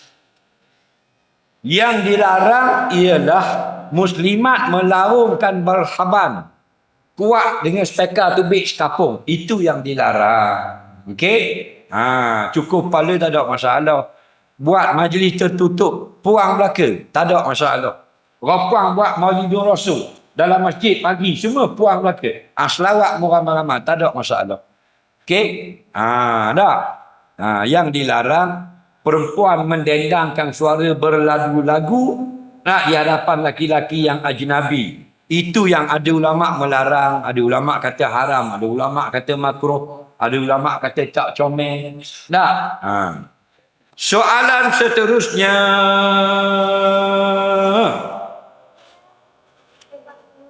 Apakah hukum pertandingan laga ayam, laga lembu, laga kucing, laga manusia, boxing, tinju, gusti dan sebagainya? Dengar baik-baik. Laga, jenis laga ni zalim. Faham lagi? Sebab tu dalam kitab-kitab yang menyebut dosa besar, termasuk dosa besar laga binatang, laga lembu, laga ayam, laga ikan sekilar. Tapak rabik habis, pecah habis mulut-mulut ikan sekilar. Ini laga.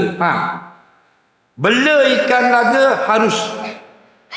Bela ayam laga harus. Yang haram laga ayam.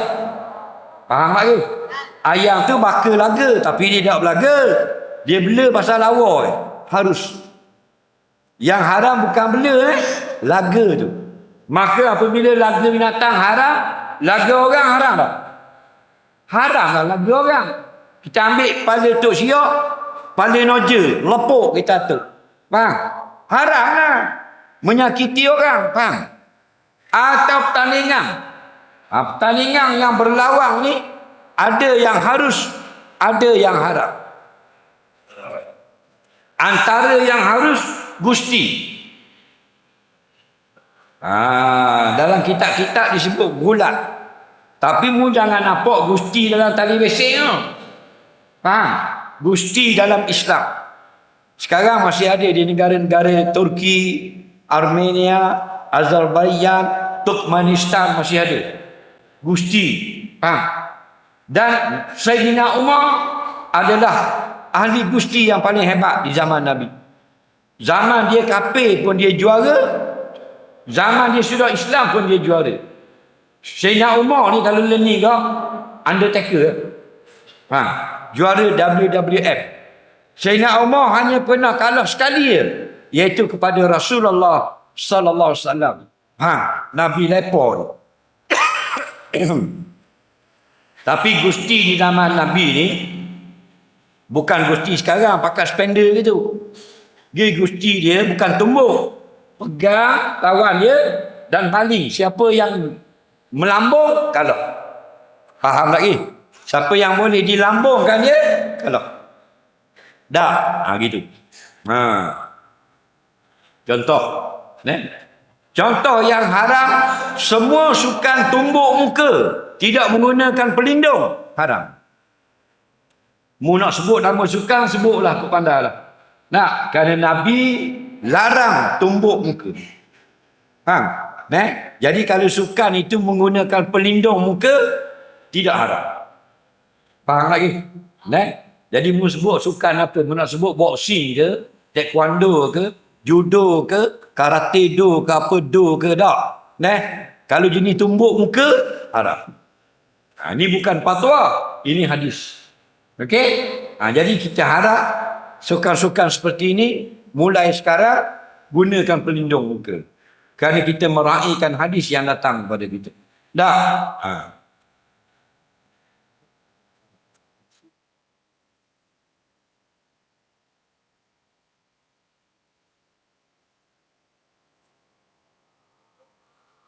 Apakah cara untuk imarahkan sebuah masjid? Iaitu kita dekatkan diri AJK dengan Qaryah tempatan. Jangan bagi ada halangan. Selalu kita buat majlis-majlis menyebabkan orang kampung datang, atau kita buat majlis-majlis di kampung dan tetamu istimewa ahli jawatankuasa masjid datang. Jadi kita ada hubungan yang rapat sama penduduk kampung. Penduduk kampung akan dekat dengan masjid. Kita panggil penceramah ya, di samping penceramah tempatan. 5 orang penceramah haji, 2 orang penceramah luar, buat pusingan. Contoh, biar majlis itu hidup orang. Nampak lagi? Nampak? Dan kita kena berhala-berhala banyak dengan penduduk tempatan. Sebab kadang-kadang jawatankuasa masjid ni dia backing nak orang yang baru mari masjid. Patut kita tengok orang yang dulu jauh dari masjid, tiba-tiba mari masjid, kita pakai attack orang tu. Dekat dengan dia, bincang, pujuk dia, tunjukkan kebaikan baru dia seronok mari masjid. Ni kawan tu 13 tahun dah duduk beromba mutu, dah mari masjid. Tok Syok kata dah puas dah hidup ke mana? Balik beromba mula dia. Jadi ayat tu kena jaga. Supaya apa? Supaya kita sama-sama. Kita ni AJK masjid, bukan tuan punya masjid. Kita dilantik oleh orang kampung untuk menguruskan masjid. Betul tak? Soalan seterusnya.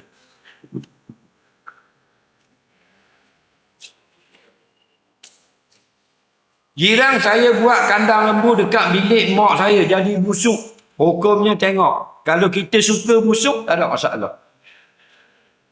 Contoh, kucing orang sebelah mari berok rumah jiran. Wajib tuang kucing basuh. Wajib, bukan sunat.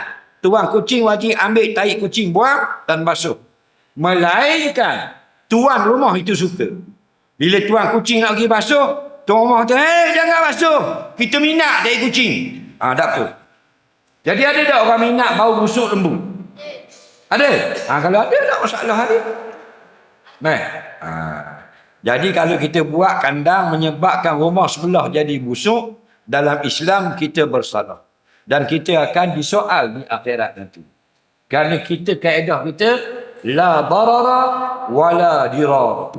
Tak boleh mudaratkan diri kita, tak boleh mudaratkan orang lain. Nampak? Kita suka tak kalau orang buat macam tu kat kita? Busuk-busuk, tak suka tak? Jangan buat kat orang. Itu baru Islam. La yu'minu ahadukum hatta yuhibba li akhihi ma yuhibbu li nafsihi. Kamu tak sempurna iman sehingga kamu suka kepada orang lain apa yang kamu suka pada diri kamu. Soalan seterusnya.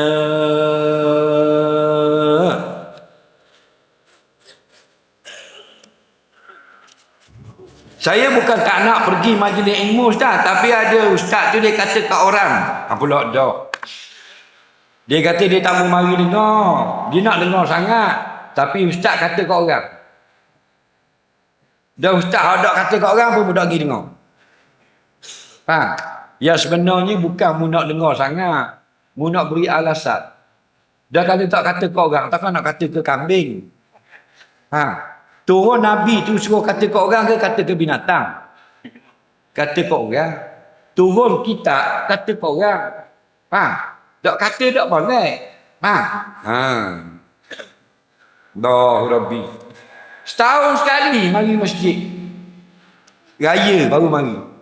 Tu pun masuk ke muslimah. Salah itu. Bertepik muslimah. Faham lagi. Alah bodoh tu. Nah. Orang ajak pergi dengar, cari pitih. Cari pitih tak sudah. Sudah hang lagi cekelak nesang kita. Tahu tak? Tahu tak tengok cekelak nesang? Cekelak duduk tengah buku dengan kertas nesang dia dua. Mayat tu. Lalah jadi mayat kau. Alhaqumut takasur hatta zurtumul maqabir. Kamu semua sudah ditipu oleh pitih. Muduk sibuk cari ke pitih, dah masuk dalam lubang kubur. Dah masuk dalam kubur, dah lewat benda dah. Nak dengar dah boleh dah. Nak bayar zakat dah boleh dah. Nak betul Quran dah boleh dah. Nak selawat dah boleh dah. Wa an laisa lil insani illa ma syaa. Bila mati tak ada usaha lagi. Faham?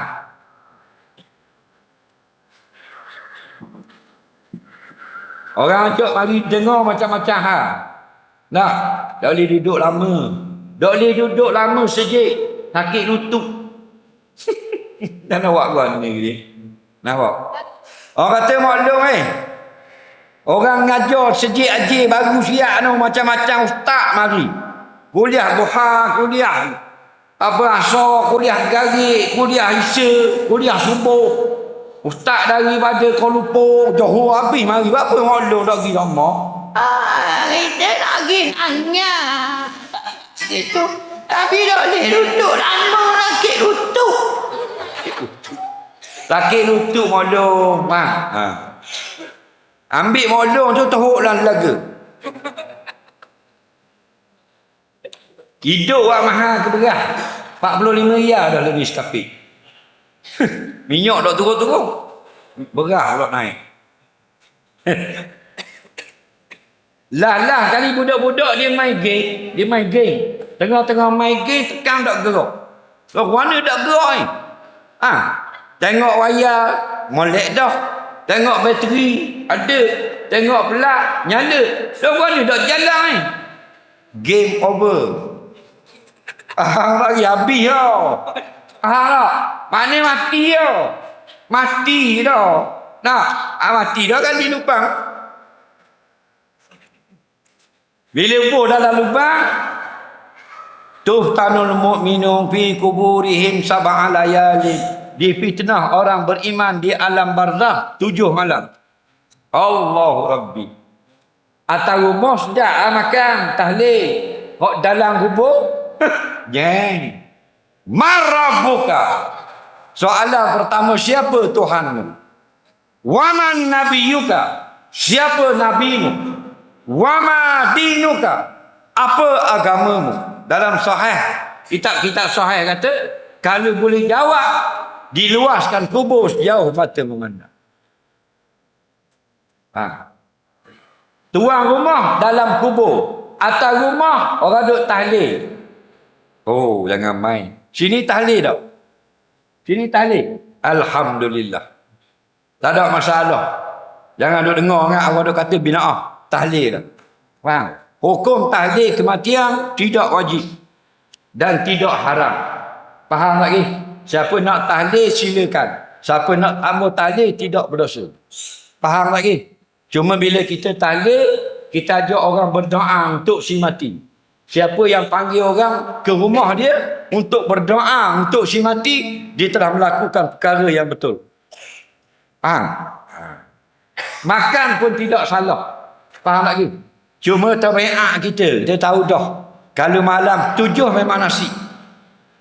Nah, malam ke pertama memang dak ramai orang. Pasal apa malam pertama?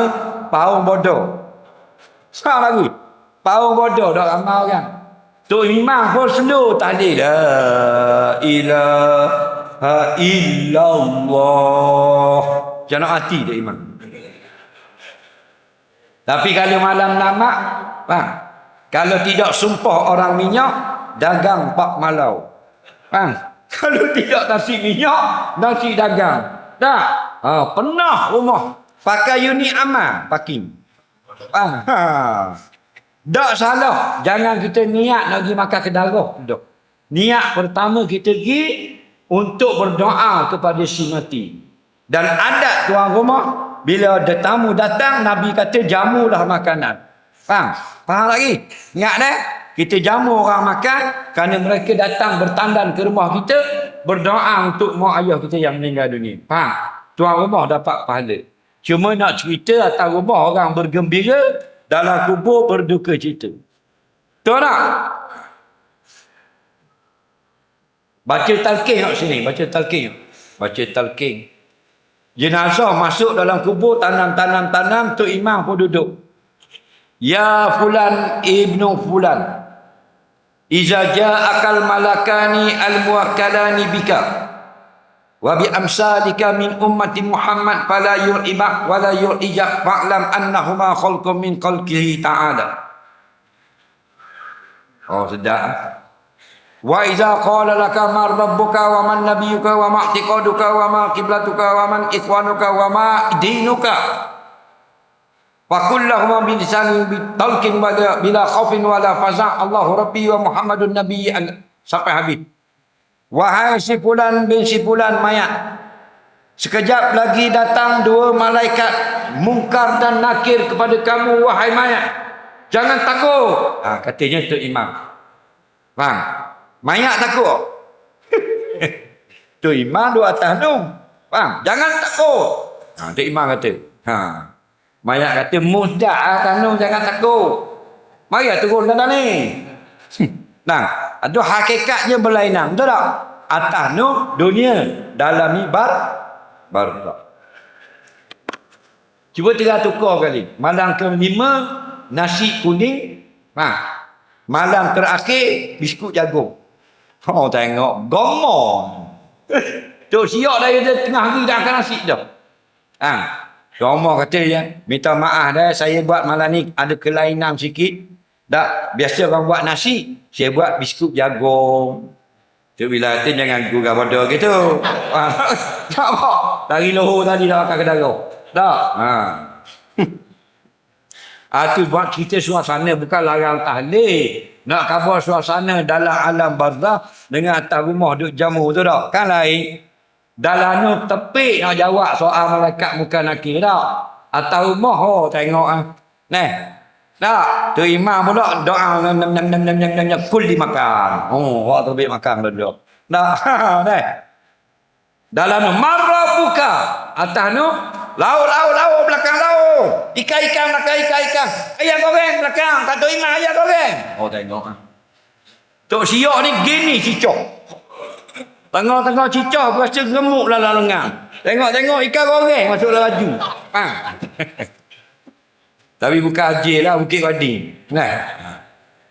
Itu nak cerita suasana, betul tak? Bukan marah tahlil, nak khabar. Tak? Janganlah kita duduk marah, duduk kata mengajar, kata korang dan sebagainya. Tak, kita nak menyampaikan hukum. Dan mu siapa kena tapala mu, terima kasih. Nah, soalan seterusnya. Jiran orang Islam tak datang ke masjid, dia tak ada uzur, guanya kira inna dinan nasihat. Jangan sakit hati. Nasihat. Faham lagi? Nah, nasihat jangan baloh dengan jiran, jangan cari poin nak baloh. Betul tak? Main pergi masjid, tak ada mari, esok pula. Nabi Nuh berdakwah 450 tahun umur, baru ada seorang ikut. 450 tahun umur, baru orang ikut seorang. Dah umur berapa tahun dakwah? Faham lagi? Soalan seterusnya. Kawan saya tak solat, tak puasa. Boleh tak kita doa supaya Allah ampunkan dia setelah dia mati? Boleh. Kerana orang beriman ini layak diminta ampun. Yang tak boleh kita minta ampun, orang kafir mati. Faham lagi?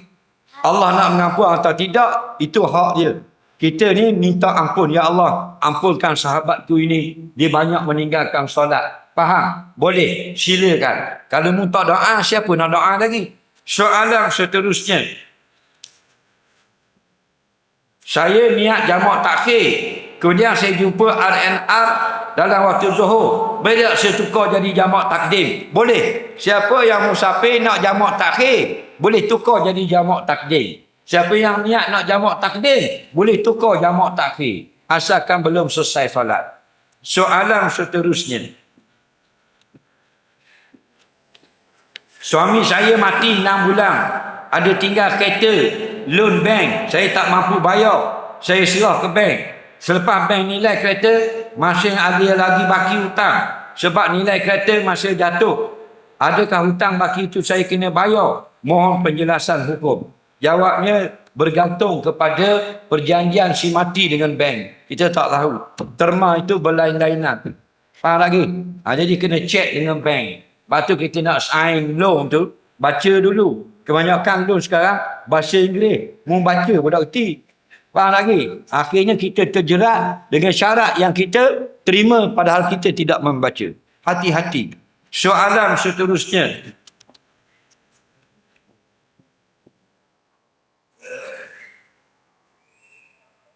Boleh tak saya jual buah pada orang kafir nak buat semayang? Tak boleh. Orang kafir nak buat makan masa semayang? Boleh. Orang kafir nak pergi semayang, beli buah kita nak makan? Boleh. Faham? Yang tak boleh, buah kita tu nak buat semayang? Tak boleh. Ada beza tak situ? Tok Cha ni Tok Imam orang kafir lah. Dia beli buah kita kerana dia nak makan buah? Boleh. Faham lagi? Tapi kalau dia beli buah kita nak pergi makan ke Tok Cha? Tak boleh. Faham? Kerana perbuatan itu batil. Perbuatan batil, dosa, tak boleh tolong. Wala ta'awanu 'alal ismi. Jangan tolong perkara dosa. Tapi padri beli buah durian kita kerana dia nak makan durian. Boleh kan? Walaupun dalam perjalanan nak pergi semayang. Faham? Yang tak boleh, semayang tu kita masuk capur.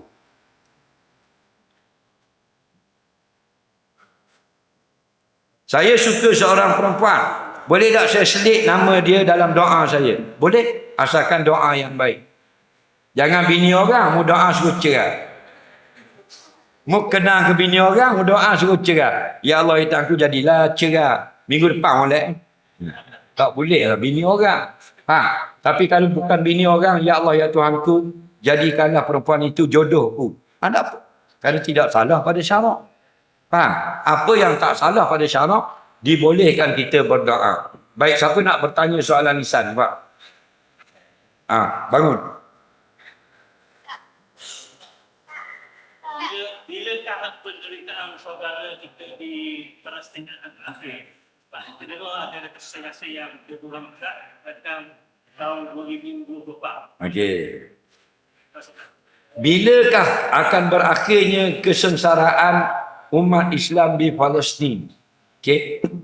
Umat Islam di Palestin ini sangat-sangat istimewa. Nampak? Kita ingat kita istimewa dah. Istimewa dia lagi. Kerana mereka lah sekarang yang paling ramai dapat orang yang menjamin syurga.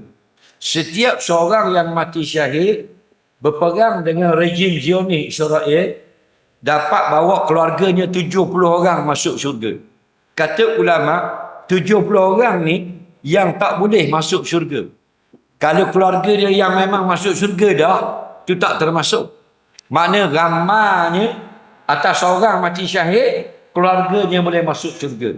Sebab itu orang Palestin bila dapat khabar anak dia, anak saudara dia syahid di Israel, mereka akan buat jamuan bergembira. Faham? Kerana anak mati. Faham lagi? Kita marah kan anak pergi ngaji pondok. Takut anak lapar, tak ada CJ. Anak pelik kita ni tak?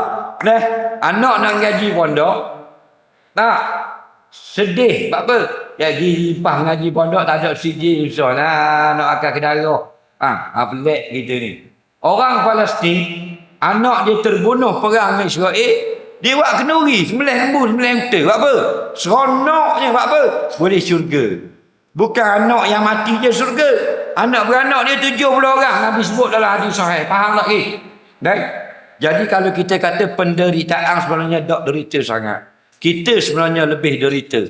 Kita dengan macam-macam, dengan LGBT, dengan kedarah harok, dengan dok dengar tikar semayang, dok kena pintu sejik, kita lebih sengsara.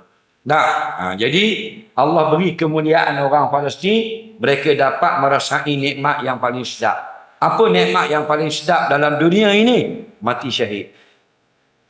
Itu saya mengajar di satu masjid, saya tanya soalan yang sama. Siapa dapat jawab? Dalam dunia ni benda yang paling sedap. Orang tua jawab. Dalam 70. Imak. Orang tua jawab. Betul dah. Tapi tak berapa tepat lah. Dia jawab himak. Hak tu dia reti. Kalau orang tanya kita, jawapan dia ialah mati syahid. Nabi kata orang yang mati syahid ni, dia minta dengan Allah, nak hidup sekali lagi, nak rasa sekali lagi mati. Pasal hak mati baru ni, sedap sangat. Faham lagi? Sebab tu orang rindu kepada syahid. Okey? Jadi kalau pertanyaan berupa fitrah manusia, memang kita anggap mereka sengsara. Bilakah akan habis? Tidak akan habis. Itulah ujian Allah. Allah angkat martabat orang Palestin ini. Allah sangat kasih kepada mereka, dilebihkan bala kepada mereka. Sebab orang yang paling banyak dapat musibah, tanda orang yang paling banyak dapat kasih sayang Allah. Dalil hadis Nabi, asyadul bala al-anbiya. Orang yang paling banyak Tuhan bala kan? Para Nabi. Tanda Tuhan paling sayang. Okey? Terbit Imam Mahdi, barulah klimaks kekalahan Yahudi seluruh dunia. Dan insya-Allah akan terbit bila-bila masa. Nasihat saya, jangan sebut dengan tahdid dengan nama tahun. Salah pada sisi syarak. Jangan sebut 2024, 2037, jangan. Tak. La ya'lamul ghaiba illallah. Tak tahu yang gaib melainkan Allah. Insya-Allah. Terima kasih yang bertanya. Soalan seterusnya. Waalaikumsalam.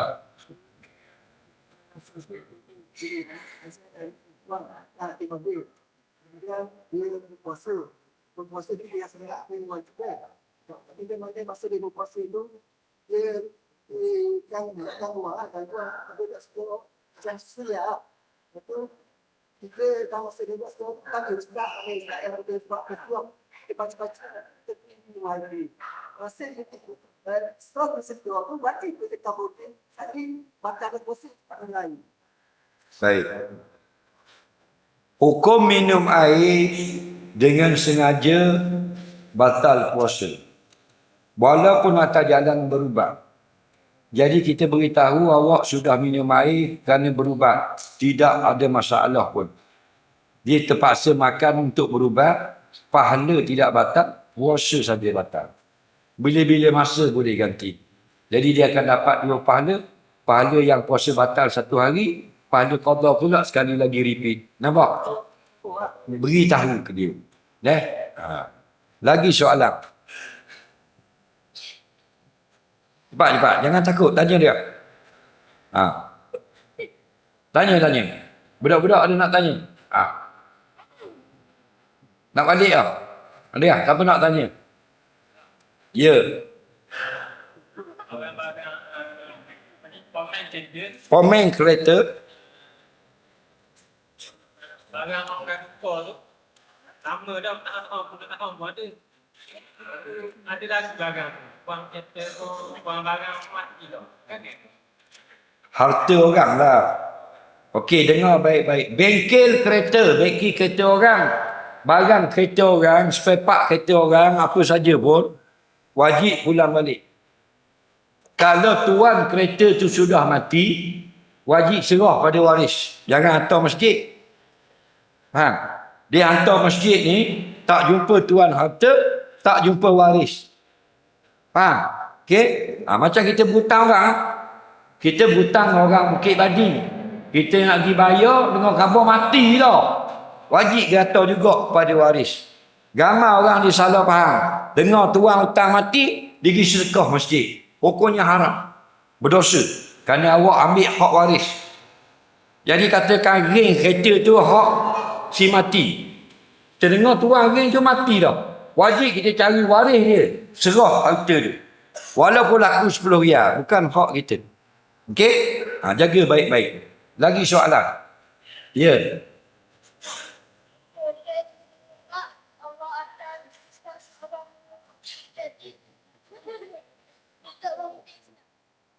Setiap 100 tahun ada mujaddid. Apa mujaddid? Orang Islam yang mengingatkan kita kepada ajaran Islam. Bukan buat ajaran baru. Okey? Orang Islam, ulama-ulama yang akan memberi pesan supaya kita balik kepada sunnah yang asal. Kerana kita semakin jauh. Ni pelik dah. Ni di Malaysia ni ada dah permintaan untuk berkahwin laki-laki dengan laki-laki. Kalau kita tak berjuang, nanti benda ni berlaku dalam negara kita. Benda ni dilaknat oleh apa? Banyak dah negara orang kafir benarkan. Laki kahwin laki, puang kahwin puang. Dan sekarang sedang diusahakan di negara kita. Walaupun kerajaan tak benarkan lagi. Tapi inilah Allah nak perjuangan kita. Nak mengingatkan balik apa yang asal, yang benar daripada ajaran Rasulullah. Jadi mujaddid ni orang yang berpesan supaya kita balik ingat asal kita. Jangan kita banyak sangat lara. Itu mujaddid. Faham? InsyaAllah akan ada. Cuma kita tak perlulah mengaku. Tok guru saya mujaddid, tak payah. Faham? Dia akan ada setiap 100 orang, 100 tahun seorang. Okey? Lagi soalan? Adik?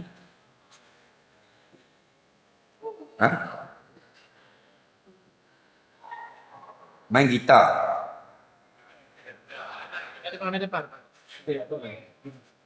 Main adik. Apa dia dek?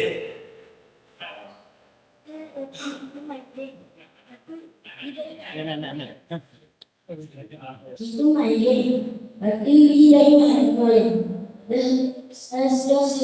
Dah siap. Main game? Ada ingat semayang?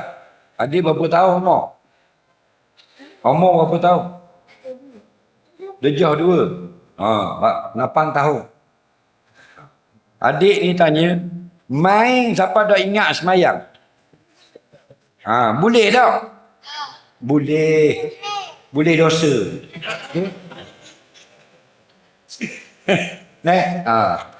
Boleh dosa. Nampak? Wajib semayang sehari semalam 5 waktu. Khusyuk tak khusyuk semayang. Okey? InsyaAllah akan datang dia akan ada sedikit khusyuk. Tak banyak pun sedikit. Faham? Kita orang ulu mana pun semayang. Jaga semayang. Miskin kaya semayang. Tak semayang berdosa. Tak? Kanak-kanak latih semayang. Ni tak wajib semayang ni. Tapi latih. Okey? Nanti awak masuk umur 14 balik. Dah biasa dengan semayang. Tak? Orang yang tak semayang masuk neraka. Tak kira muagung ke, sultan ke, PM ke, timbalang ke, gugur kes ke, tak ada kira. Kalau tak semayang, masuk neraka. Na'udzubillah. Terima kasih dek. Lagi soalan? Ya.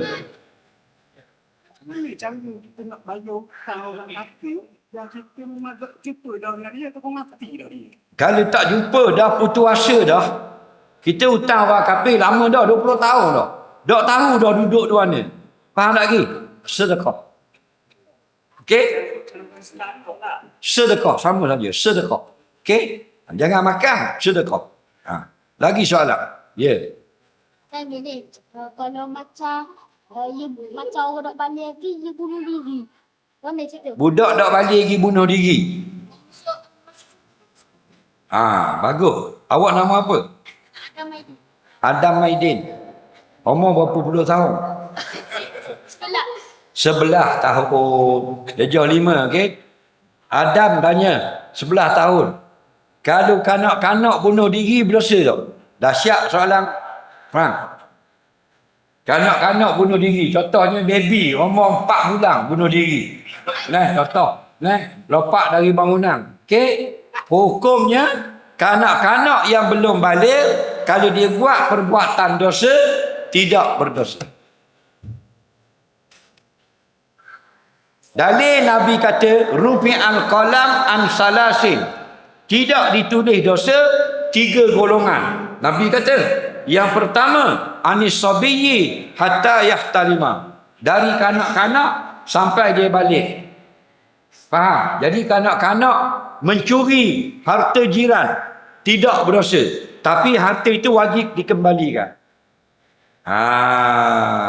Anak jiran, anak kita buat balik buat pelang jiran. Faham? Nak ambil duit mana ni? Ambil rumah Cik Ani. Jangan ambil. Tak boleh hak orang. Kita kena atur balik. Walaupun anak kita tak berdosa. Tapi harta itu haram kita ambil. Faham lagi? Kena pulang balik. Tu kena faham situ. Budak umur 3 tahun, 4 tahun, 5 tahun, 3 beradik. Ropok bank 3 juta. Tidak berdosa. Tapi duit kena kembalikan. Kena faham Jadi kalau budak-budak bunuh diri, tidak berdosa kerana tidak ada buku untuk ditulis. Dia buku tulis ni setelah buku amalan setelah balik. Ada riwayat kata hatta yablugha, sampai dia sudah balik baru ditulis. Okey, ada lagi soalan? Baik. Tentang akad nikah lah. Akad nikah. Saya ada tengok dalam pandangan YouTube lah. Jangan sebut nama. Tentang ijab dan kabul lah. Ijab dan kabul. Dan kabul. Adakah sah kalau kita memajlis itu, saya terima yang tersebut itu. Apa? Saya terima yang tersebut itu saja. Apa dia? Jawab pengantin laki-laki. Saya terima yang tersebut itu. Baik. Sah atau tidak? Sah. Okey. Dalam akad nikah, ijab kabul. Ijab itu daripada wali. Kabul itu daripada pengantin laki-laki. Okey? Menurut pendapat yang muktamad dalam mazhab Syafi'i, hendaklah pengantin laki-laki menjawab aku terima dan kena sebut maf'ul bih dia, akan nikah. Kalau disebut gitu saja sah. Aku terima akan nikahnya, sah. Maknanya kalau sebut aku terima saja tidak sah.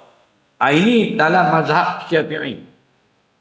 Dalam mazhab lain fuqaha mengatakan walaupun berkata aku terima sudah sah.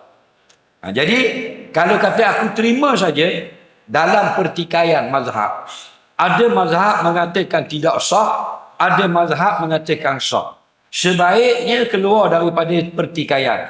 Al-khuruju minal khilafi mustahab. Keluar pada khilaf itu yang terbaik. Sebab itu yang paling sempurna kita sebut aku terima akan nikah. Qabil tu nikah. Aku terima akan nikahnya, baru sah.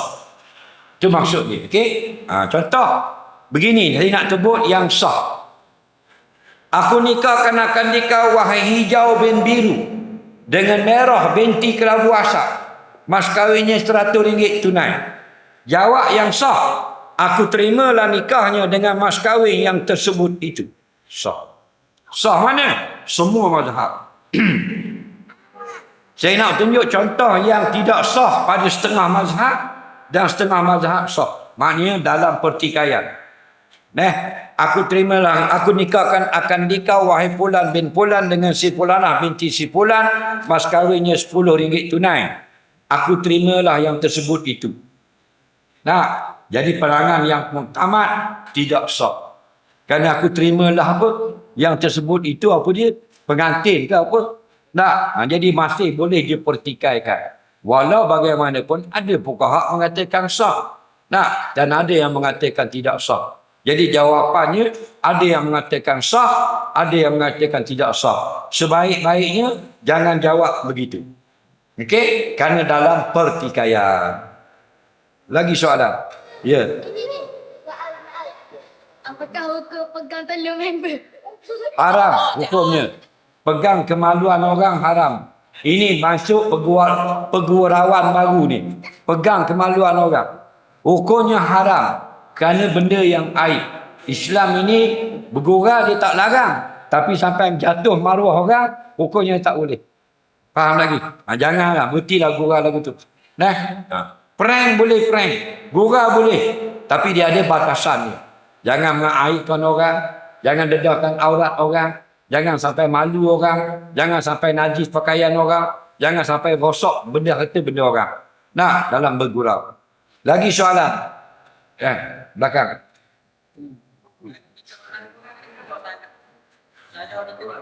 Pendapat yang pertama wajib khabar. Sebab dia tak tahu. Dia pun maaf. Kita curi duit dia 10,000. Faham? Dia tak tahu. Bila hari raya kita kata minta maaf dah. Ya maaf sama-sama maaf. Cik semua khabar 10,000. Dia kapok pada mu. Faham tak lagi? Ada tak gitu? Jadi gini, kata Imam Ghazali, kalau kita khabar apakah jenayah, tak mudarat, wajib khabar. Tapi kalau kita khabar jenayah tu, mudarat, tak apa kita tak khabar. Lagi soalan? Ya.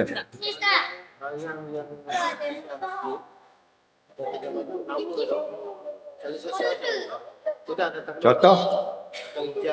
Baik. Jam orang tinggal di masjid. Okey? Lama dah. Nak atur mana ketuang ni? Dengar baik-baik. Setiap barang jatuh, barang jumpa. Okey? Kalau kita jumpa, kalau kita pungut, kita kena iklan 1 tahun. Dulu cara iklan dia sebelum semayang Jumaat atau selepas solat Jumaat. Kerana orang ramai. Sekarang media sosial. Sebut dalam Facebook, dalam apa benda kan, dalam TikTok, dalam Instagram, contoh WhatsApp dan sebagainya. Faham? Kerana Nabi kata, Arifhu haula, hendaklah kamu perkenalkan penemuan itu untuk mencari tuannya. Haula 1 tahun. Setahun sudah berlalu, masih belum dituntut, boleh disedekah. Faham lagi? Tapi syarat, barang-barang ini barang yang kecil. Terjalan-jalan jumpa jam atau rupu, boleh ambil. Kalau barang besar tak boleh. Faham? Barang besar. Nilai boleh? Boleh, tapi kita kena tanda. Kena tanda. Buat satu buku log, tanda. Jam ini, dah kita jadikan barang harta masjid. Jual harga 100. Okey? Gitu. Sebab ditakdirkan datang 10 tahun lagi tuan dia, kita senang bayar balik. Lagi soalan? Ya. Cepat. Kenapa orang azan tutup telinga? Bagus dek. Umur apa? 24. 12. Dah tunggu orang tua tanya tak tanya. Betul tak? Bagus soalan ni. Kenapa orang azan tutup telinga? Okey? Sebab apa? Siapa tahu?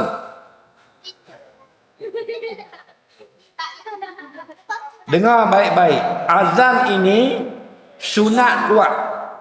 Kalau orang yang suara slow, doa Allah jadi Tok Bilal muazzin. Faham lagi? Dalam Islam, kalau kita nak azan, sunat kuat. Kalau boleh azan diajik, dengar sampai jangan. Kalau boleh. Sebab dalam hadis sahih, sejauh mana setan dengar, sejauh tu dia lari. Makna kalau sekilo baru tak dengar, sekilo baru berhenti. Sebab setiap kali azan, setan akan lari. dalam kitab hadis sahih, iza adzana al-muazzinu fa'adbara syaitan. Apabila muazzin melakukan azan, syaitan akan lari. Dalam hadis yang lain, sampai ke tempat dia sudah tak dapat mendengarnya lagi. Jelas tak ni? Jadi ulama empat mazhab Hanafi, Syafi'i, Maliki, Hambali menggalakkan azan kuat. Kalau boleh azan, jatuh siling masjid, kuat ni suara ni. Supaya jauh syaitan lari dan ramai orang dengar, dan setiap yang mendengar, batang pokok, kayu, batu dan sebagainya akan jadi saksi kepada Bilal tu pada hari kiamat. Jelas tak ni? Jadi nak kuat. Sebab tu Nabi khabar kepada Abdullah bin Zaid, mungkin rumah Bilal ibn Rabah, ajar dia kalimah azan, suruh dia jadi Tok Bilal.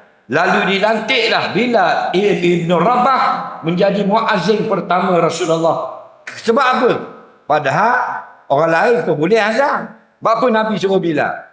Nabi jawab, fa'innahu anda sautan minka. Kerana Bilal lebih kuat suara daripada musuh. Faham lagi? Bilal kuat suara. Jadi kita tak kuat macam Bilal.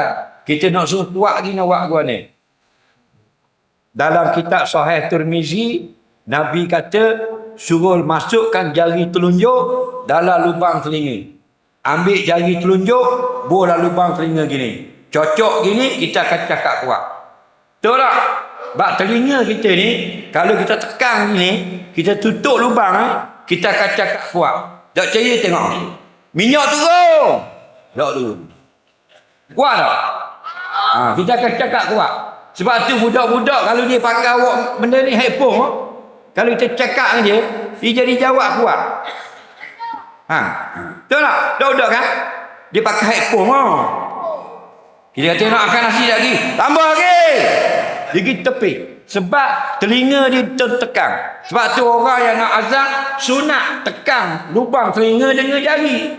Dia akan jadi kuat. Allah. Suara jadi tinggi. Tak? Itu hikmah dia. Tapi setengah Tok Bilal, dia tak mengaji. Dia pergi pegang pipi. Hayya ala solat. Bukan haji lah. Bukit Timah. Ada Tok Bilal, dia terik telinga. Hayya ala solat. Terik telinga. 15 tahun dia bang, telinga dia panjang ni. Itu salah. Dalam kitab-kitab sahih, letak jari dalam lubang telinga, kita akan jadi keluar suara dengan kuat. Faham lagi? Terima kasih pada adik yang bertanya. Soalan terakhir. Siapa nak soalan terakhir? Soalan apa? Apa dia? Hukum menjadi imam walaupun belum dewasa. Okey, soalan terakhir. Minta maaf yang lain, kita datang lagi lain kali. Boleh? Soalan terakhir. Adik umur berapa tahun? 12 tahun. Apakah hukum kanak-kanak yang belum balik jadi imam? Dengar baik-baik. Tak, hukum semayang, bila semayang sah jadi imam. Kanak-kanak belum balik sah jadi imam di masjid Pekan Ajil ni dalam solat Jumaat.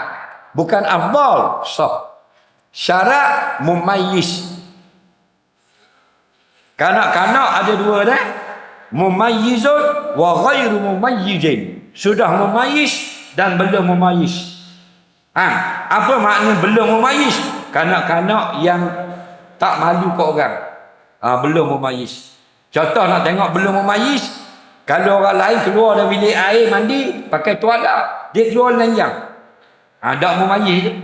Umur baru 5 tahun, dia keluar, dia tak pakai tuala, dia lenjang. Siap joget dia depan bibi. Lagi. Tak, itu ghairu mumayyiz, tak boleh membezakan. Itu tak boleh jadi imam. Kalau kanak-kanak yang mumayyiz, walaupun umur baru 6 tahun, dia malu nak telanjang. Tak, dia nak keluar, dia nak ada tuala kau, dia segan. Itu mumayyizun, dia boleh membezakan maruah dengan tidak. Dia boleh makan yang baik, yang bersih dengan yang tidak. Jadi kanak-kanak sah jadi imam semayang Jumaat masjid jami' yang besar dalam sebuah negeri. Bukan afdal. Ulama kata afdal orang dewasa. Tapi soalannya sah atau tidak? Sah. Walaupun tu imam bila sujud jatuh yoyo. Yoyo duduk dalam poket. Allahu Akbar, keluar latu-latu kot biar kocek. Kanak-kanak lagi. Hukumnya sah. Terima kasih pada yang bertanya. Sama ada soalan bertulis atau soalan lisan. Semoga Allah Ta'ala lipat gandakan pahala orang yang memberi sumbangan dalam kutipan derma tadi. Mudah-mudahan pahala yang berlipat ganda di akhirat sana. Mohon maaf kerana ambil masa yang panjang dari tuan-tuan dan puan-puan atau ada terlebih tu kurang. Semoga dipertemukan pada kali yang lain. Allah manfa'na bima 'allamtana, allimna bima yanfa'una, rabbana zidna ilma, rabbana atina fid dunya hasanah fil akhirati hasanah wa qina adzabannar. Wa sallallahu sayyidina Muhammadin wa ala alihi washabihi wasallam. Walhamdulillahirabbil alamin. Assalamualaikum warahmatullahi wabarakatuh.